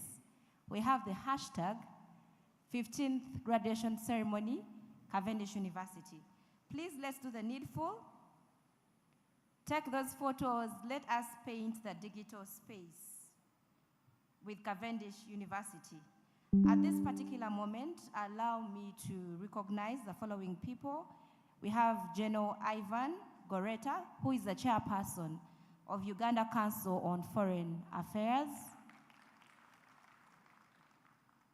Together with Ms. Cynthia Kemigisha, the head of communication, Uganda Council on Foreign Affairs. Foreign Relations. We have Her Worship, Juliet Hart Hatanga, the Registrar of International Crimes Division of the High Court of Uganda. I'm told we have the father of quality assurance with us. He started the Ugandan University's Quality Assurance Forum, and that is none other than Professor Michael Mawa, who is representing the Executive Secretary of the Inter-University Council of East Africa. We have the head national content, Uganda National Oil Company, Mr. Peter Kenneth Bintu. To all our dignitaries, we are glad and honored that you have decided to spend time with us as we celebrate 15 years of graduating global talent. At this particular moment, we are going to have our entertainment.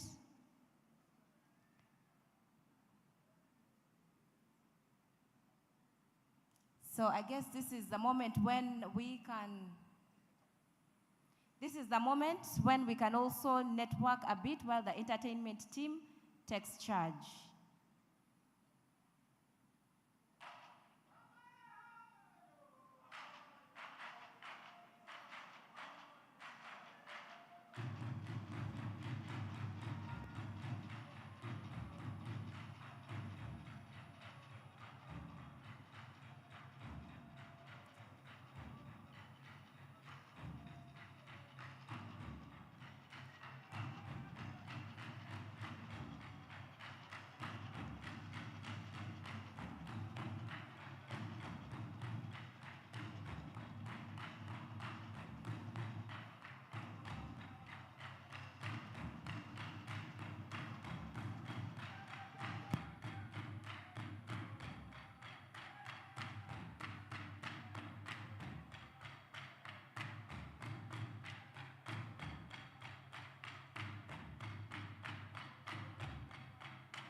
A round of applause for that excellent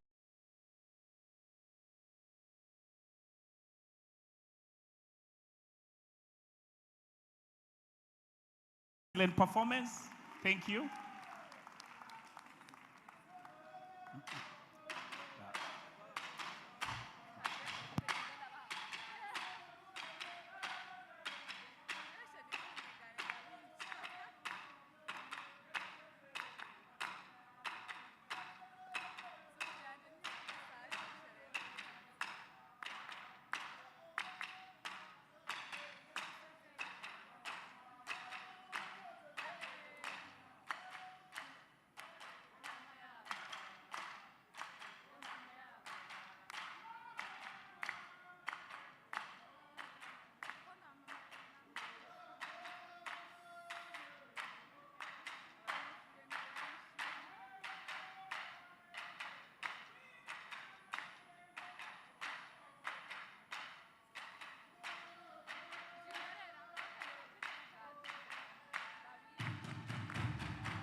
Thank you, thank you, thank you very much.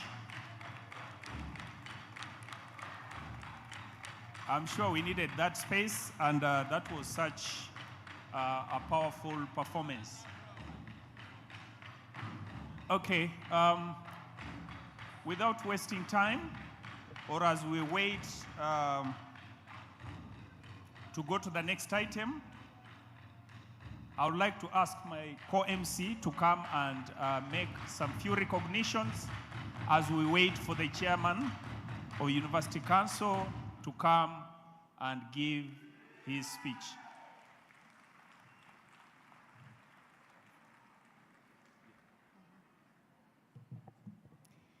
That was one way to show that indeed there's unity in diversity.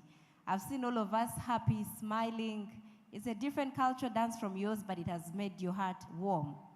So that is unity in diversity, and that is what Cavendish University preaches. Dear graduates, do not forget we are painting the internet Cavendish University. The hashtags are 3. We have class of 2026, hashtag 15th graduation, hashtag Cavendish University Uganda. At this particular moment, I take the opportunity to recognize the presence of the Principal Education Officer, University and Training at the Ministry of Education, who is also representing the Permanent Secretary of the same ministry, that is none other than Mr. Semakula Henry. You are most welcome. In case you are among our invited guests and we've not yet recognized you, please do let us know. We do not take your time for granted. We would love to recognize your presence.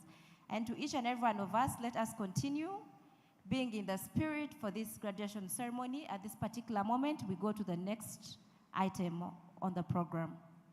Let's put our hands together for the chairperson, University Council.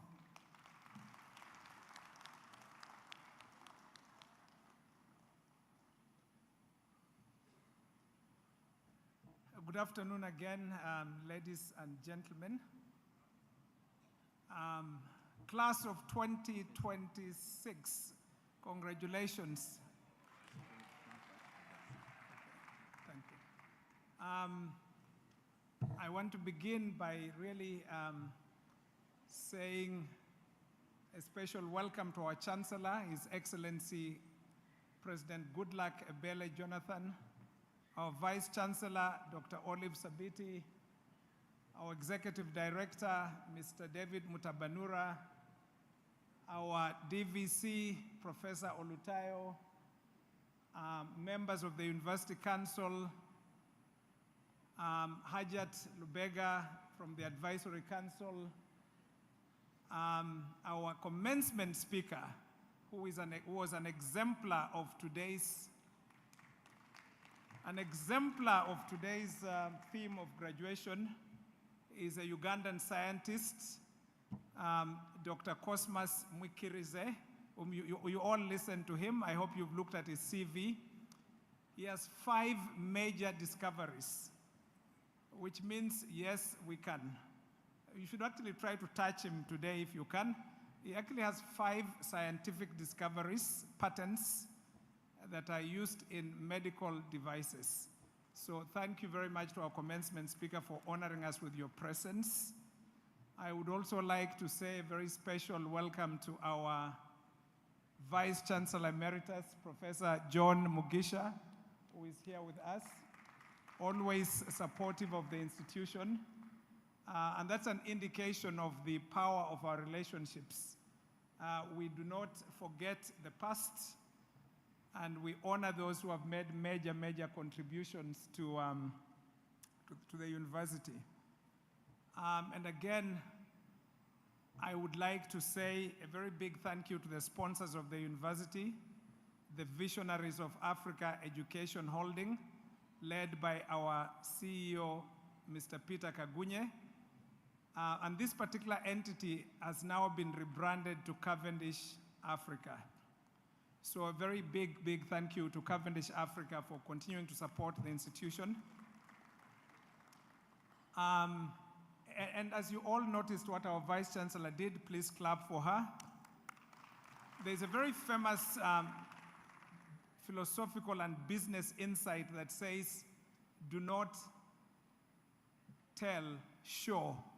So she showed to you some of her important productions. She showed to you actual students who have won competitions worldwide, actual students who have invented things, because that's the direction that we all want to go on this continent. I'll speak for the next about 4.5 minutes, then I'll invite the Chancellor to make his remarks.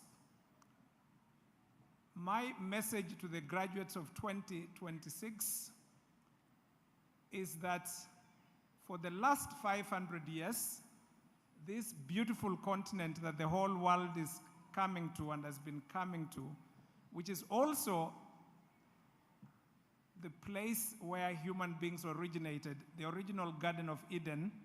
Over the last 500 years, this continent fell behind.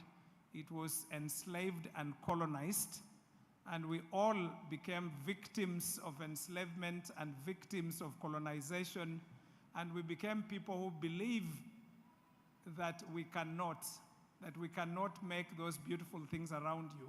We can't make cell phones. We can't make radios. We can't make satellites. We can't make medical devices. We can't make automobiles. We can't make nice clothing. We can't make new technologies. We can't make artificial intelligence. We can only consume it. We became victims. Over the next 500 years, we must switch to a new story. So my message to you is a new story both for yourself as a graduate and a new story for our continent. As a graduate, you'll be touching many lives, and you should touch those lives with a new story, and that should be a new story of African capability. My message to our continent is that we must stop demanding respect. We must earn respect. Africa must earn respect through a demonstration of capability, innovation, achievement, and self-reliance. You, as a graduate of 2026, you must, from today, actually think of what you can do, so that every day when you wake up, there must be some little thing that you must actually accomplish. It could be as little as cleaning your room thoroughly, as little as teaching your neighbor's child the multiplication tables. You become a person who is always doing something. As you heard from our commencement speaker, and as you heard from our Vice Chancellor, and as you heard from our guest of honor, you have to be a problem solver. So my message is a new story. This continent, our beloved continent, must switch from thinking of itself as victims to thinking of itself as people who can invent, people who can do, people who can solve problems. The rest of the world, as I've said in many fora, has stopped having babies. Let us clap for Africa for continuing to have babies. This is the only continent where our women still have 2.1 children and above, which is the minimum that you need to replace the population.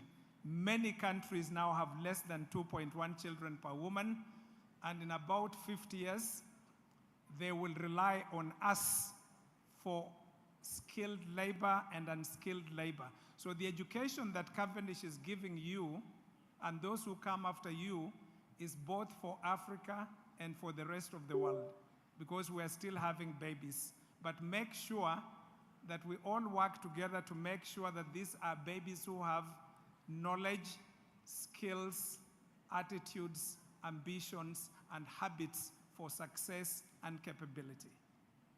At this point, it's my honor to invite the Chancellor of Cavendish University, His Excellency Dr. Goodluck Ebele Jonathan, the 14th President of the Republic of Nigeria, to make his remarks. Your Excellency, welcome.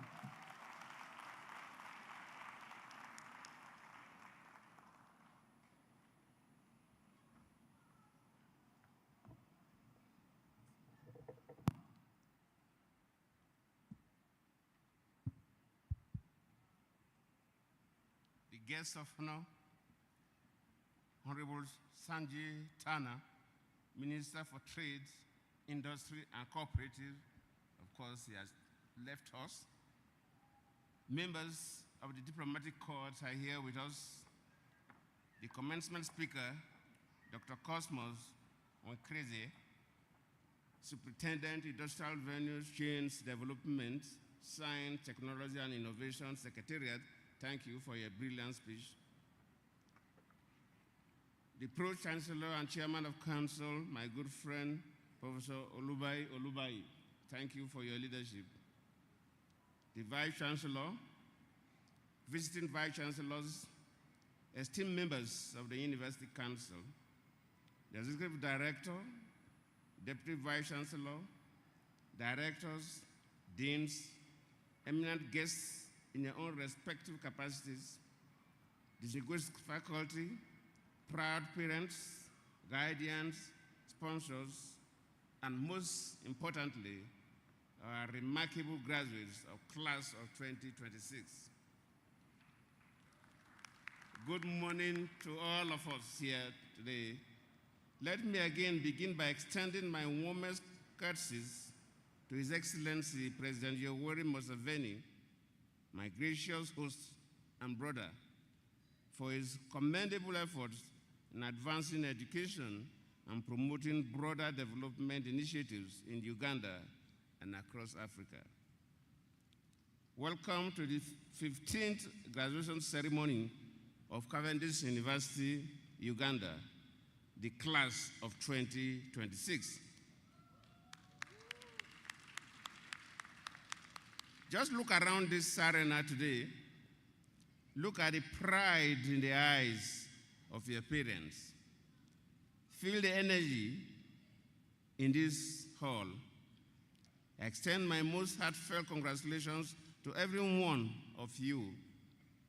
You did the hard work, persevered through the late night, the financial hurdles, the demanding exams, moments of self-doubt, and today you are victorious. Give yourselves a resounding round of applause. Today, we gather under the powerful and timely theme, graduating global talent for employment, entrepreneurship, and impact. We'll celebrate what you have achieved and will recognize the call to the future you are now prepared to shape. Graduation is not the end of your journey. It is actually the beginning of a greater one. Today marks the successful completion of your academic journey at Cavendish University Uganda and the opening of a new chapter filled with opportunity, responsibility, and purpose. As you leave these halls, you do so not only with a qualification, but with the knowledge, skills, and values to make a meaningful contribution to your communities, your country, and the world in general. We are living through one of the most transformative periods in human history. Artificial intelligence is reshaping industries. Climate change is redefining priorities, and global markets are evolving faster than ever before. In this interconnected world, borders are increasingly fluid, and many of the challenges we face, from public health and food security to climate resilience and technological disruptions, are shared across nations. In such an environment, qualifications alone are no longer enough. The world requires global talent, graduates who think beyond regional borders and ethically, innovative, boldly collaborate across cultures, and lead with uncompromising integrity and competence. These are the qualities that distinguish those who merely adapt to change from those who shape the future. At Cavendish University Uganda, we have sought to nurture global citizens equipped with the competence, character, confidence, and cultural intelligence to compete, create, and lead anywhere in the world. As you leave this university today, you do so with agility and technical mastery to stand shoulder to shoulder with the brightest minds across the globe.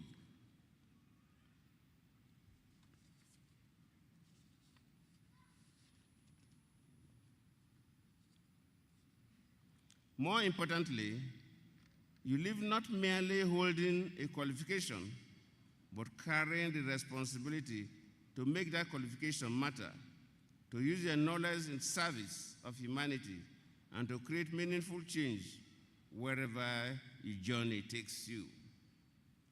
As you focus on the triad of success, employment, entrepreneurship, and impact, it's important to acknowledge the intricate values of these and each of these.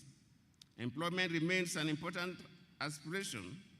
However, the workplace you are entering is very different from the one your parents entered. Today's employers seek adaptability, digital fluency, emotional intelligence, creativity, and a commitment to lifelong learning. Your degree has opened the door, but your character, competence, and willingness to continue learning will determine how far you can go. Yet employment is only one expression of your potentials. Some of you will become entrepreneurs rather than waiting for opportunities. You will create them. Uganda, Africa, and indeed the world need graduates who see challenges as invitations to innovate.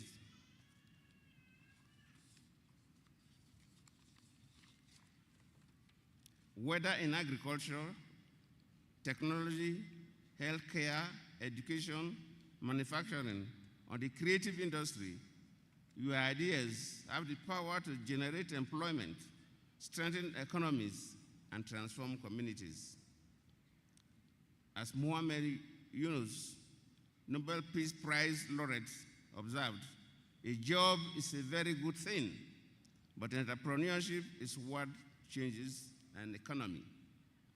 Build businesses that create values, solve real problems, and leave your community stronger than you found them.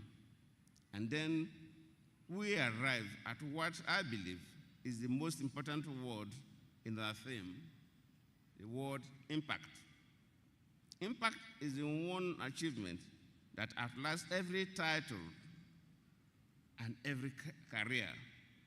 A job may end, a business may succeed or fail, but the young person you mentor, the family your innovation lifts out of poverty, the injustice you refuse to ignore, and the lives you transform, these become your true legacy.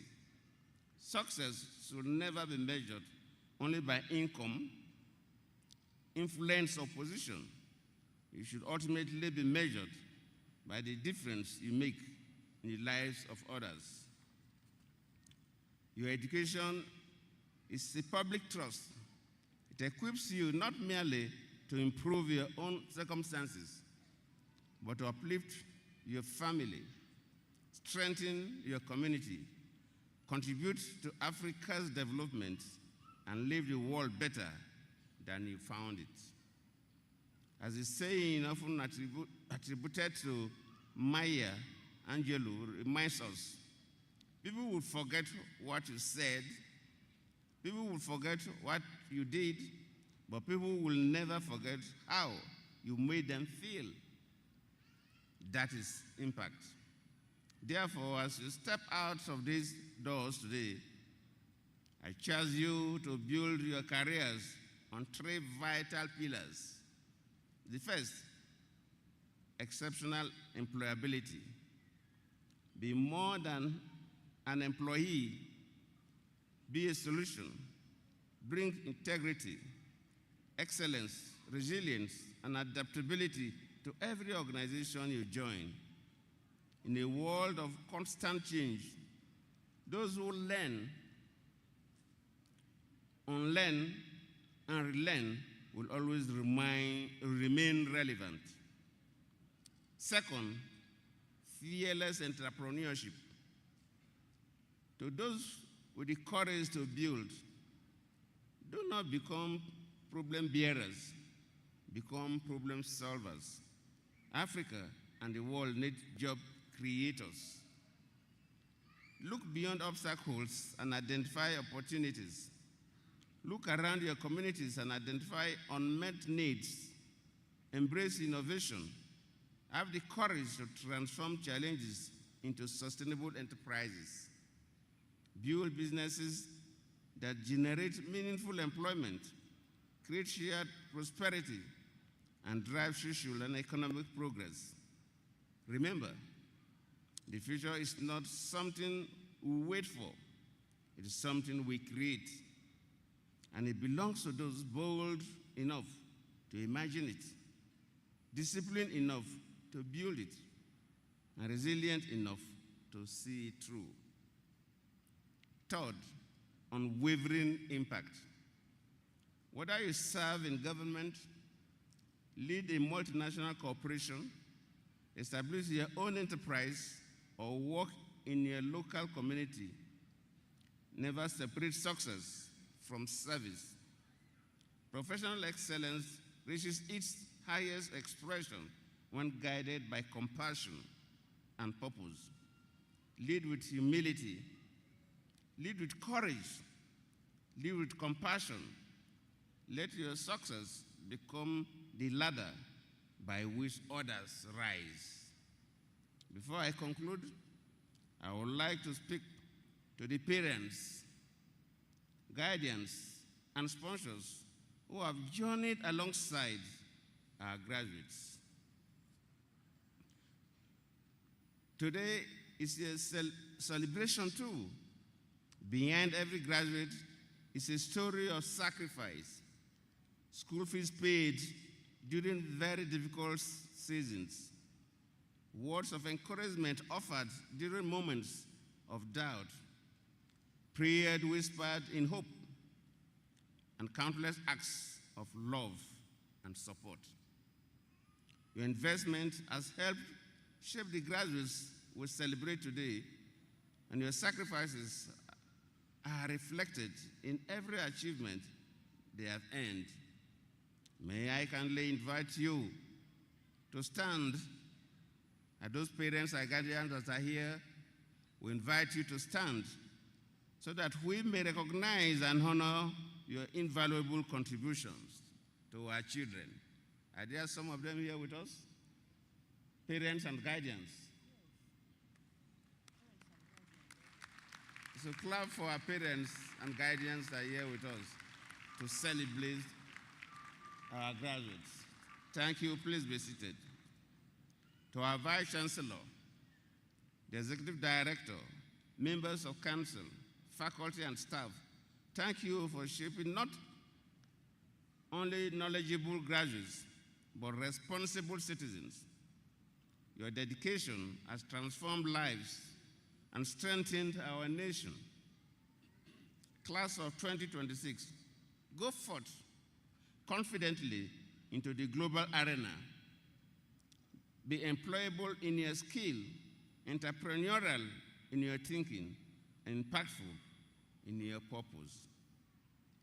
As former United Nations Secretary General Kofi Annan wisely said, knowledge is power. Information is liberating. Education is the premise of progress in every society, in every family. Today, you become that progress. Congratulations, class of 2026. May God walk with you and bless Cavendish University Uganda.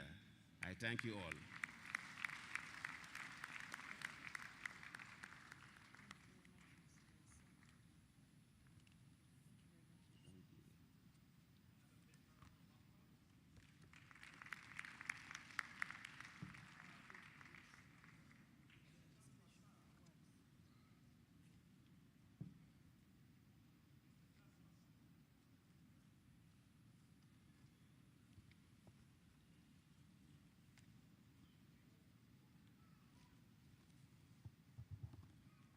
Thank you, our dear Chancellor. I think as we getting into another session, which is taking us closer to the purpose of this session, I would like to bring to your attention, Mr. Chancellor, of one particular graduate in the name of Dao Ajing Dao Majak. That is a student from South Sudan. What is unique about him is that he started this journey right from a certificate, went, did a diploma, further went, completed his degree. Today, he's graduating with a master's degree from Cavendish University. We acknowledge him because of his resilience and hard work. In other words, there's nothing that can fail where we put effort. Congratulations.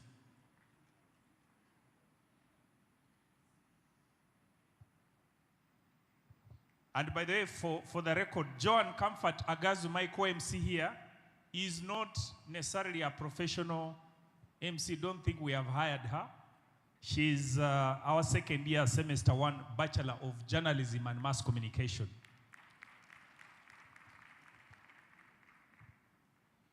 Just to pick it up from there, you can as well hire me. So we want to thank the Chancellor, His Excellence, for such a wonderful speech and reminder to all parents and the guardians that are right here. We also recognize the presence of General Thick Ball, together with General Philip Chol from the South Sudanese Embassy. Kindly stand for recognition. We move to the next item on the agenda.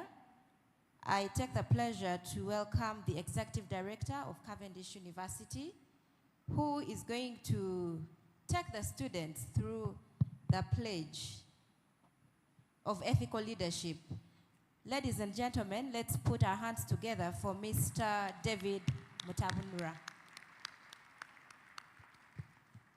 You're welcome. Thank you, MC.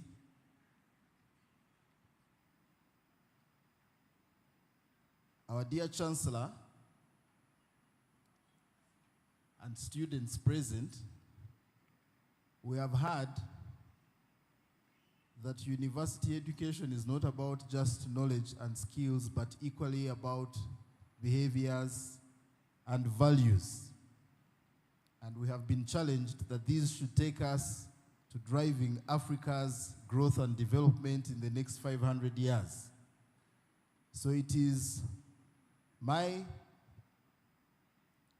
privilege to invite all the graduates that we have today to please stand up so that we can take the Cavendish University Uganda pledge of ethical leadership.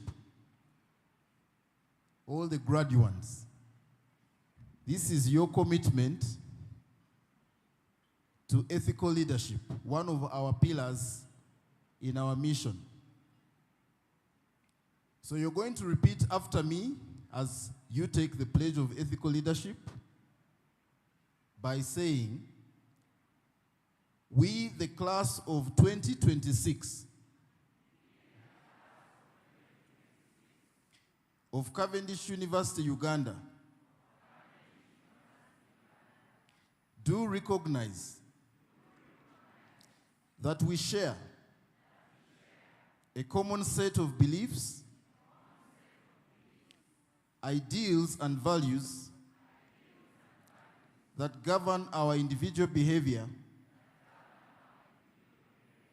and practice. We are mindful of our responsibility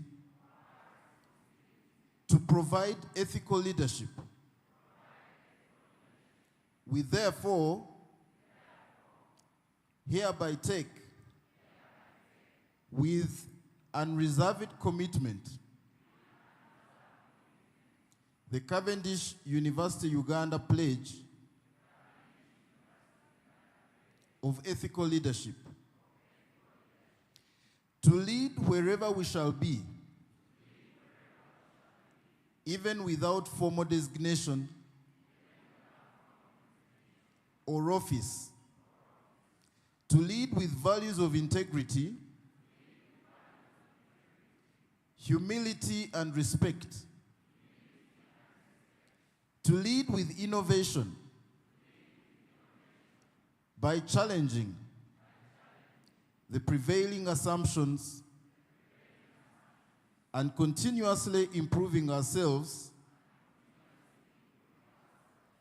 families, and communities, to lead with resilience and courage and readiness to face challenges and devise solutions, to lead by showing a good example of honesty, transparency, responsibility, and accountability, to lead by inspiring others, empowering them, and helping them to achieve their full potential, to lead with passion while providing excellent services to humanity.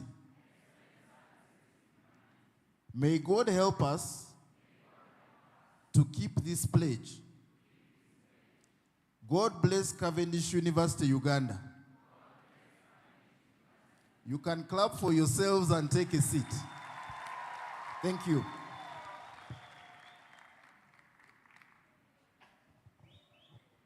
Thank you very much, our Executive Director. We're now going into another very important session of awards. At Cavendish University, we recognize hard work. And of course, we have awards that are going to be given to these graduates. But then these awards have been given by the industry. So we usually take time to ensure that we read the names.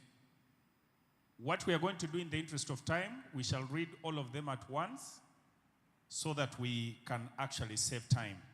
But just before we do that, I would like to recognize the presence of Mr. Peter Okwi. Peter Okwi, he's one of the faculty advisors at Cavendish University, but he's from an organization called TPO. He's a CEO. We've done quite a number of things with him. Then Mr. John Brittle from Side B, also part of the Faculty of Business Advisory Board. We acknowledge you and recognize you.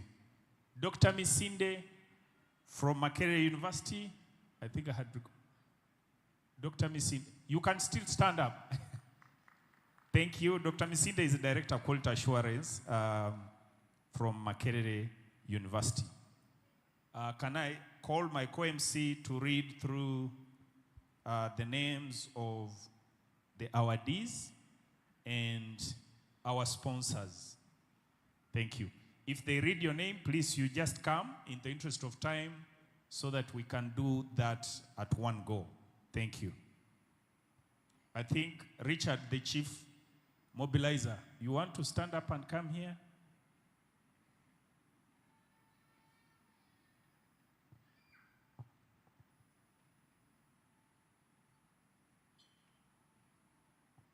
So as I was saying, we need to paint the internet blue.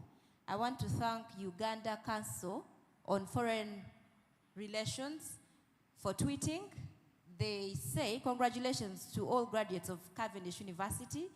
They say they are especially proud to celebrate the incredible volunteers from this university who have contributed their time, energy, and passion to their partners. So if you have not yet tweeted, you've not yet posted, please do the needful. The hashtags are 3, hashtag class of 2026, hashtag 15th graduation, hashtag Cavendish University Uganda. We are also live on Salt TV and Cavendish University YouTube channel. Please share the link as wide as you can. These are the best students for the year 2026. The first we have is from the Faculty of Science and Technology. That is none other than Naluja Sylvia. The award category, Best Science and Technology Student Award, Environment, Health Sciences. And the sponsor is Essence Living Initiatives. Award is 500,000 Ugandan shillings. Miss Naluja Sylvia, please come to the front. Plus the sponsor, Essence Living Initiatives. If you are in the building, please come to the front as well. Wow. Let's put our hands together for Miss Naluja.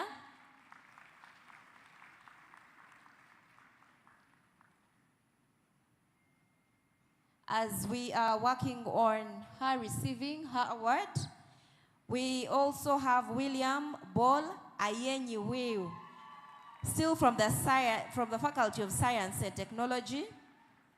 The award category is Professor John Mugisha and Family Award for Best Public Health Sciences Student. The sponsor is Professor John Mugisha and Family.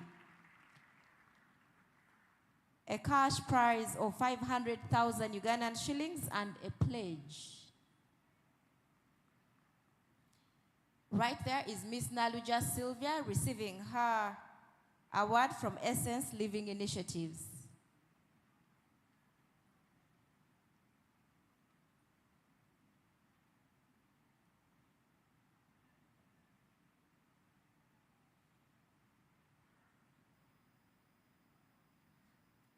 That is the cash prize, and then we have an award as well.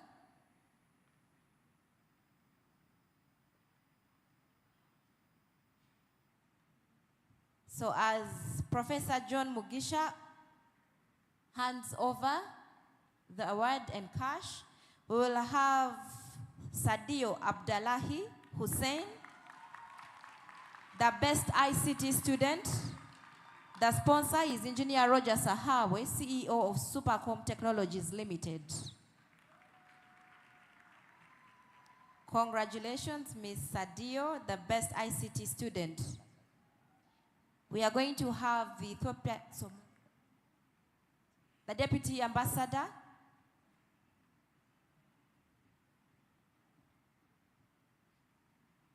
then we go to the Faculty of Law. We have Beino Mugisha Matthias, together with Masolo Adrian, the Best Law Student Award.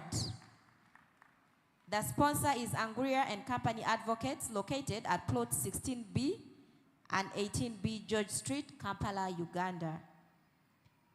Cash prize of 1 million Ugandan shillings and a set of red volumes. Do we have Beino Mugisha Matthias together with Masolo Adrian?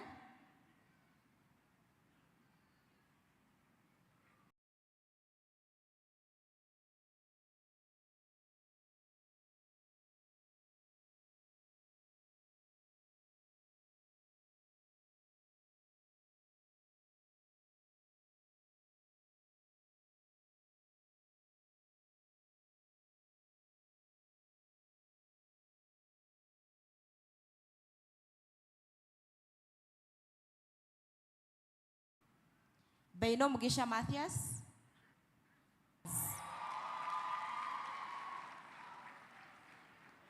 Still from the Faculty of Law, we have Mazira Gloria, who is the second best female student. The sponsor is the Women's Pro Bono Initiative. We are going to request for a representative from the Women's Pro Bono Initiative to come over. We have a play. We have a plaque. Okay, so we now go to Faculty of Business and Management. We have Ngobia Frank. Award category, ICPAU Award for Best Business Student in Accounting and Finance. The sponsor is the Institute of Certified Public Accountants of Uganda, and the award is CPA registration and exams fees worth 1 million Ugandan shillings.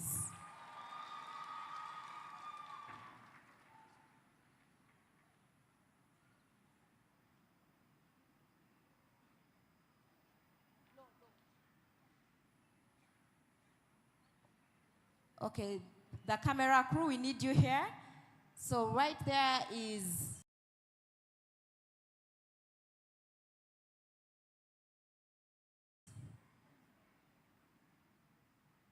Ngobia Frank.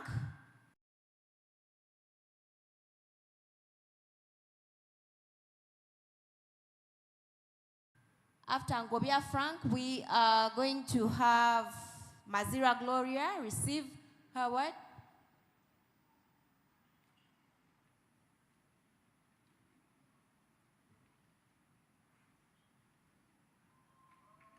And then business and management still, we have Nakawoya Joanita Teresa, the second best student, business and management. The sponsor is Salam Bank, cash prize of 500,000 Ugandan shillings. As Nakawoya comes to the stage, we have Natalia Sandra. The award category, Digital Innovation and Entrepreneurship Award, sponsored by SAMA. Joshua Okello is the Senior Director and Service Delivery. And we have a certificate, a plaque, together with $250. That is Natalia Sandra.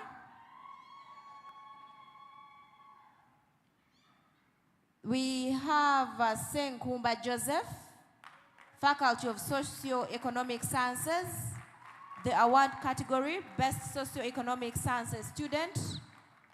The sponsor is the Uganda Council on Foreign Relations. Okay.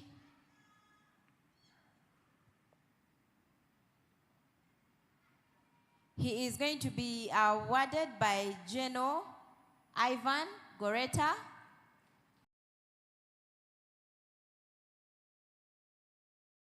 The chairperson.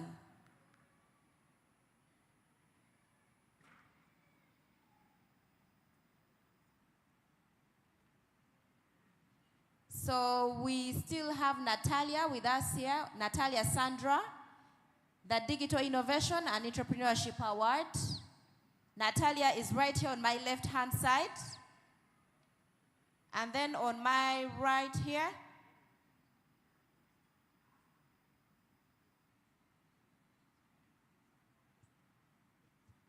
Senkumba, congratulations.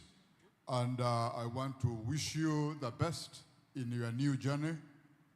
Success and success for all of us.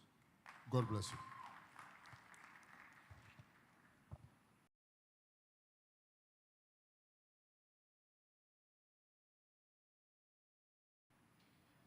so what I am holding here is going to be awarded to Natalia Sandra, the Digital Innovations and Entrepreneurship Award 2026.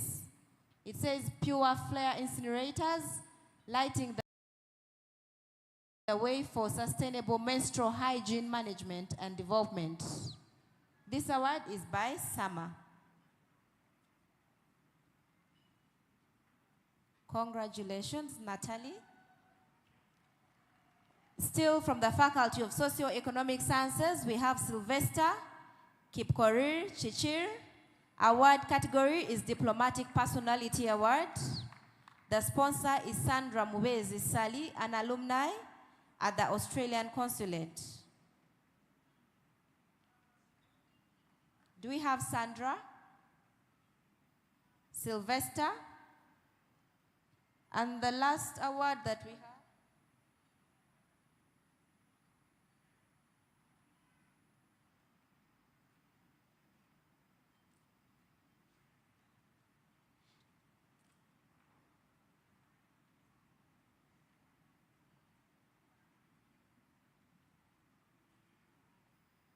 Kenyan High Commission representative, kindly come. You are going to give the award to Sylvester Kipkorir. As Sylvester comes, we have another award, the Diplomatic Media Award, which is given to Hope Hannah Were, a book. The sponsor is Salam Bank. We have a cash prize of 500,000 Ugandan shillings. Let's put our hands together for Hope Hannah Were as she takes stage. The award category is Diplomatic Media Award. I will not grow weary of reminding us to paint the internet blue with Cavendish University Uganda, hashtag class of 2026, hashtag 15th graduation. To ongoing students, isn't this lovely? Haven't you gotten a pinch to feel you should also be recognized?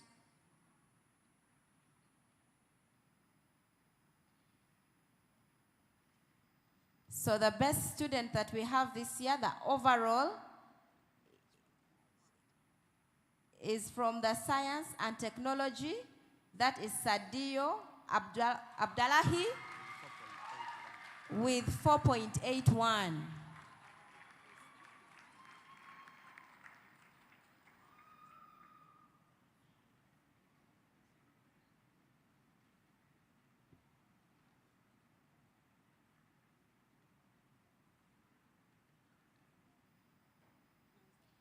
We have Mary Nanzala, MBA, The award category is Research and Policy Impact Award.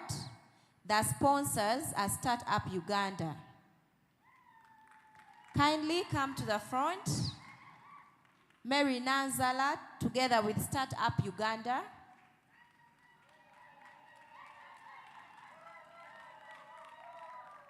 Pardon the mix-up.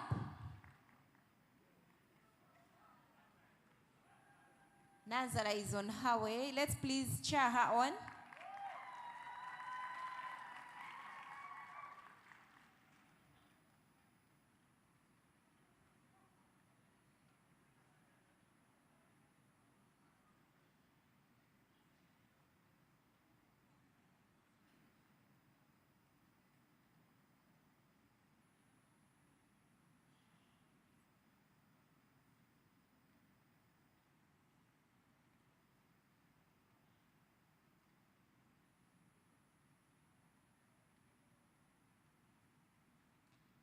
We are still running under the hashtag Class of 2026, hashtag 15th graduation, hashtag Cavendish University.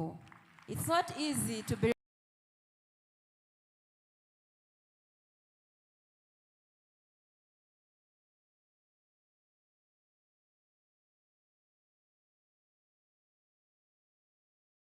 recognized for it, obviously.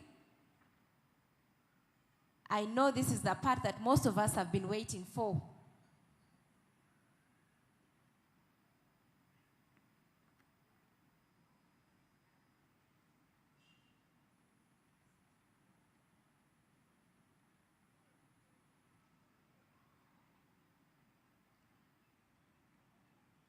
I don't know if you've read the booklet that you have, but there are some facts and figures about Cavendish University.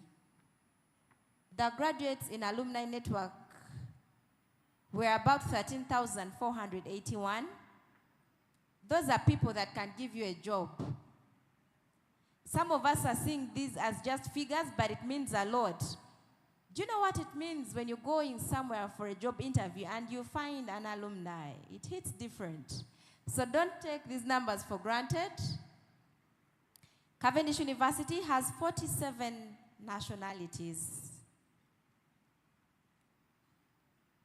27 academic programs, 4,814 students currently, and we have 3 intakes per year.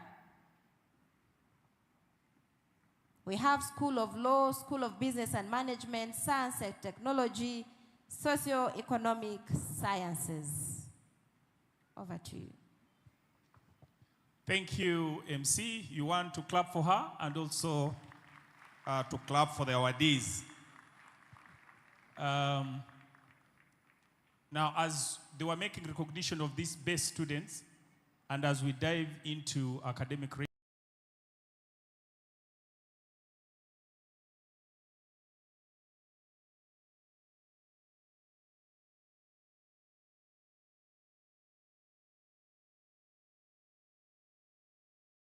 registrar coming to take on the next shot. Just in 1 minute, we're going to have a video play, a DJ, as the AR comes to present a presentation on what some of our students have also been able to do. There was a video that we had shared in 1 minute.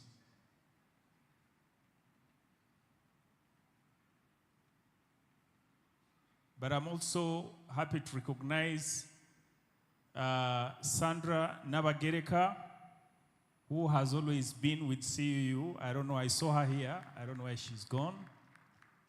Sandra. DJ, if you are not ready, we could, yeah, please. That is a synopsis of what has been happening with our students also in the market space.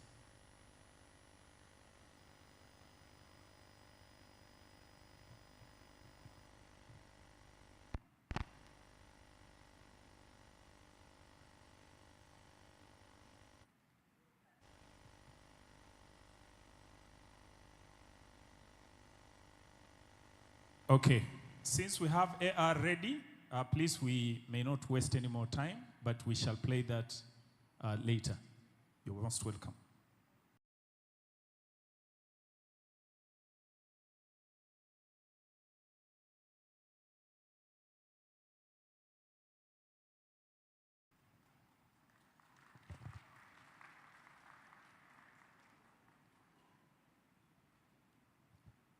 Thank you very much, Evans, our Chancellor, Your Excellency, Dr. Goodluck Ebele Jonathan, former President of the Federal Republic of Nigeria, our guest of honor, the commencement speaker, Dr. Cosmas Mwikrize, the chairperson of the University Council, Professor Olubai Olubai, members of the University Advisory Council, the Vice Chancellor, Cavendish University Uganda, Dr. Olive Sabiti, our dear Executive Director, Mr. David Mutabunora, the administrative and academic staff present here, the Student Guild, the graduates, parents, all distinguished guests,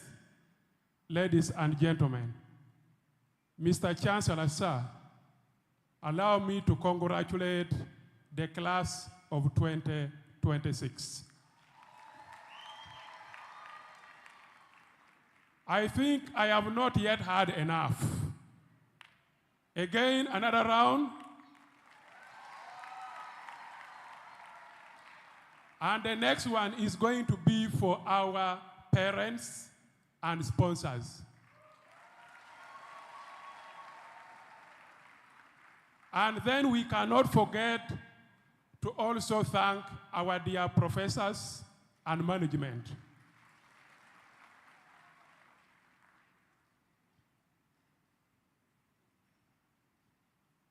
Mr. Chancellor, sir, allow me to introduce the deans of the different faculties,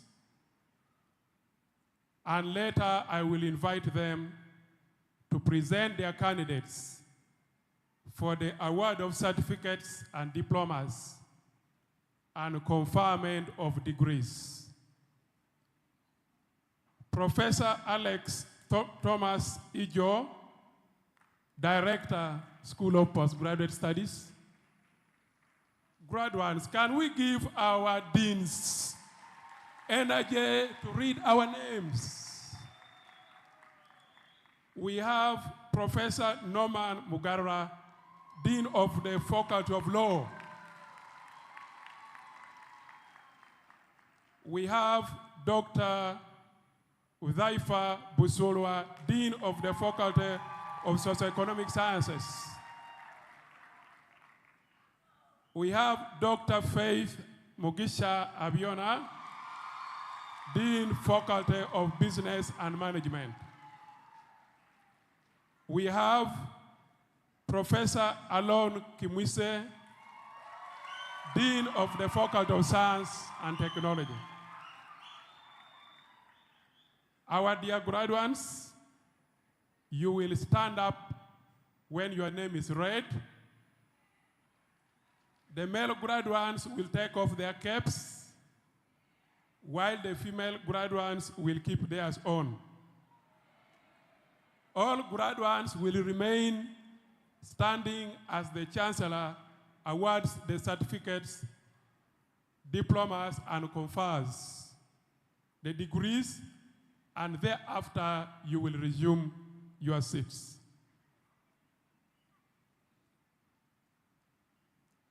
Mr. Chancellor, sir, it is now my honor to invite the deans to present their respective candidates for the award of certificates and diplomas and conferment of degrees of Cavendish University Uganda.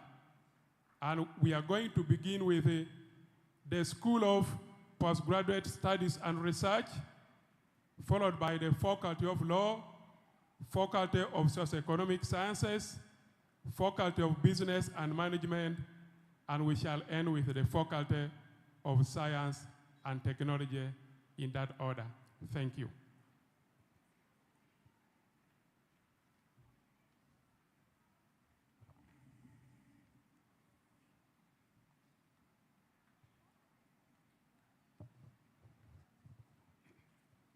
Mr. Chancellor, sir, I have the honor to present to you the following students who have satisfied the requirements for the conferment of the degree of Master of Laws of Cavendish University, Uganda.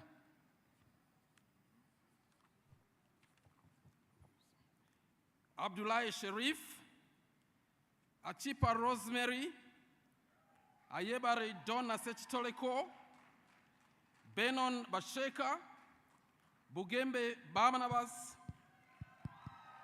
Christine Francis Kupako Tombe, Drali Jimmy Peter, Ehmin Emanuela Olua Domilola,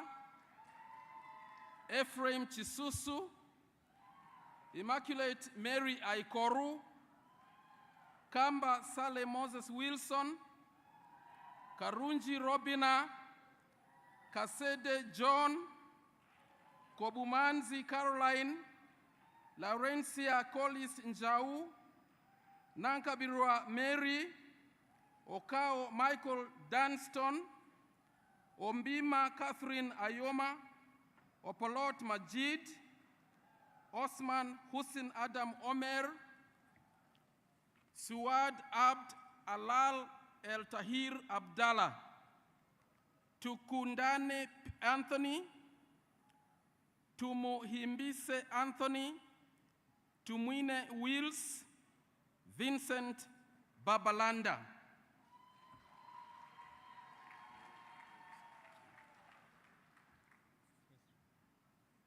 By virtue of the authority entrusted to me, I confer upon all those persons whose names have been read the degree of Master of Laws of Cavendish University, Uganda.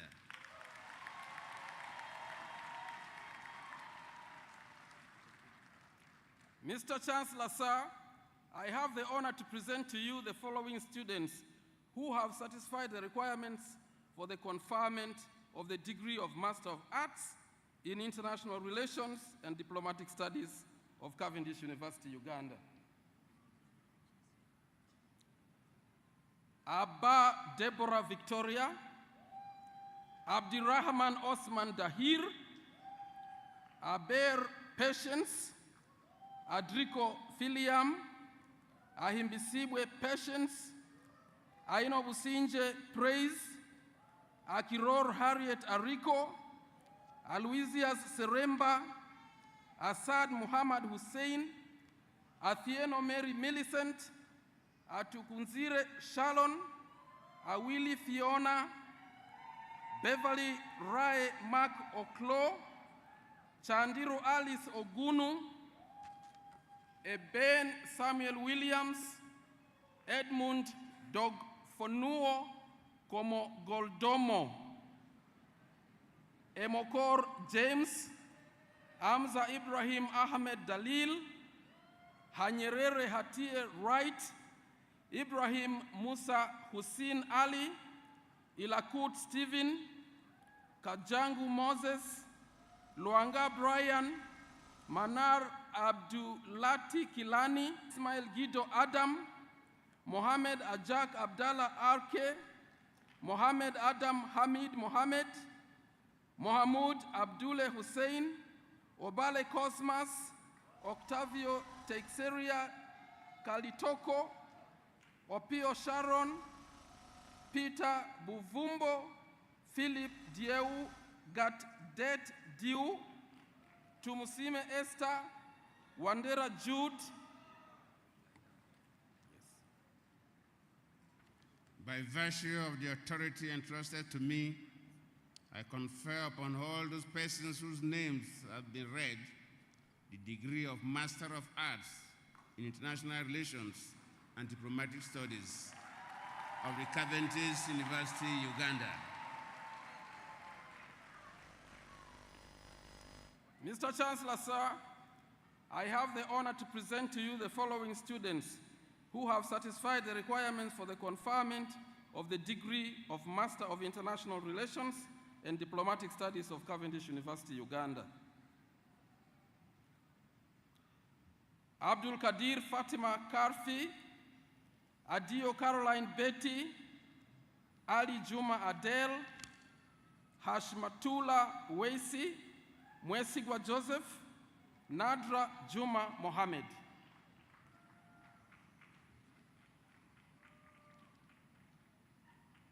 By virtue of the authority entrusted to me, I confer upon all those persons whose names have been read the degree of Master of International Relations and Diplomatic Studies of Cavendish University, Uganda.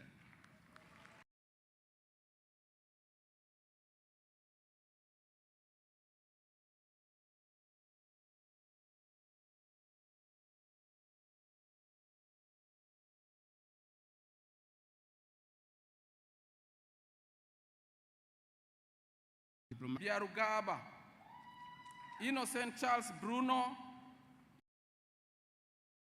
Jeverino Kaumfi Pembe, Kwol Matthew Alwong Gach, Malual Kwony Malual, Marianne Ali Nor Abdi, Mwesiga Emmanuel,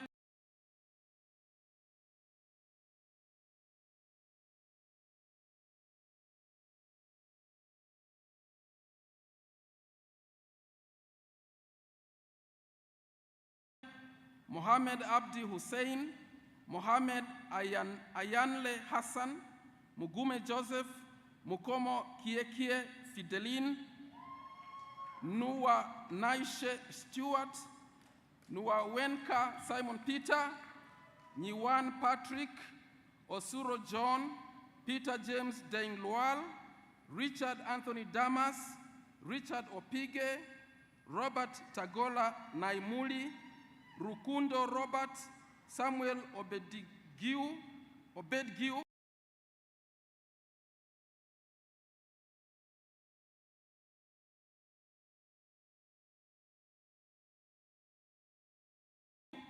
Suba Samuel Manasse, Sydney Tabala.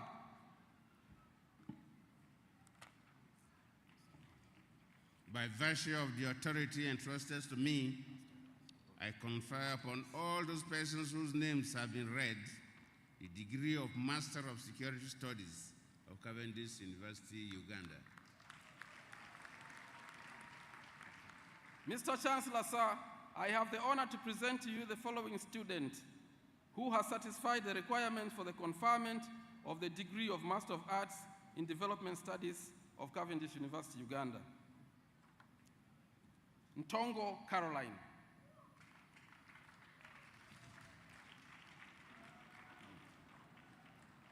By virtue of the authority entrusted to me, I confer upon that person whose name has been read a degree of Master of Arts in Development Studies of Cavendish University, Uganda.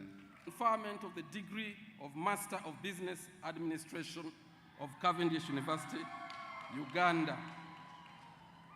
Ahimbisibwe Ronald, Ali Hassan Ali, Alobo Joan, Amule Barbara, Apiku Andrew Onama, Apio Jolly Joyce, Ashaba Comfort, Asimwe Saron, Asingwire Sunday, Atuto Jacinta, Ayat Paul Dak Kachuol, Chibuike Jason Ezenugo, Chol Macha Ngon Dieu, Dau Ajing Dau Majak, Dramani Robert, Eton M. Bella, Farida Mohamed Rashid, Francisca Namusisi, Hassan Joseph, Juma Orise Langoya, Kamayanja Sabatin Seles, Kambale Kahundu Aaron, Karunji Christine, Kasasa Umar, Kasemire Yunis, Kavuma Shamim, Kenneth Okelo Otieno, Kukundakwe Rina,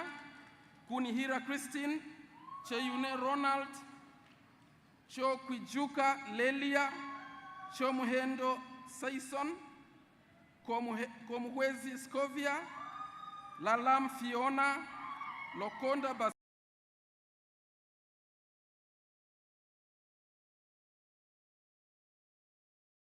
Basia Sephora, Luciba John Kafuluma, Naima, Menya Kasimo, Mohanuzi Dalen,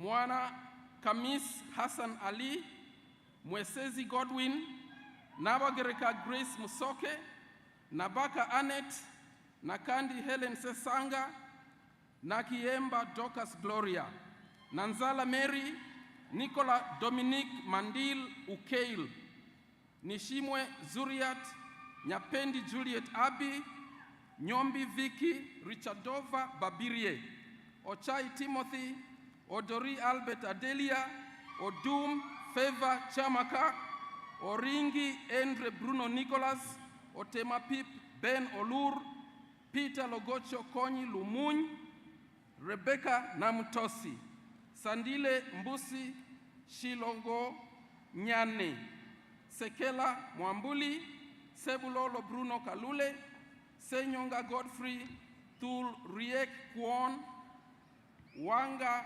Yokolamu, Y. Ezibon, Zuberi Simon.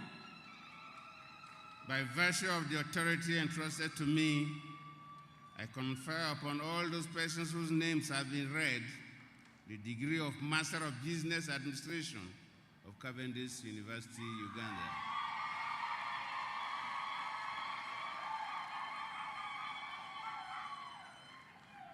Mr. Chancellor, sir, I have the honor to present to you the following students who have satisfied the requirements for the conferment of the degree of Master of Science in Project Management of Cavendish University, Uganda. Achan Palmira Felicity, Alinda Marion Baru,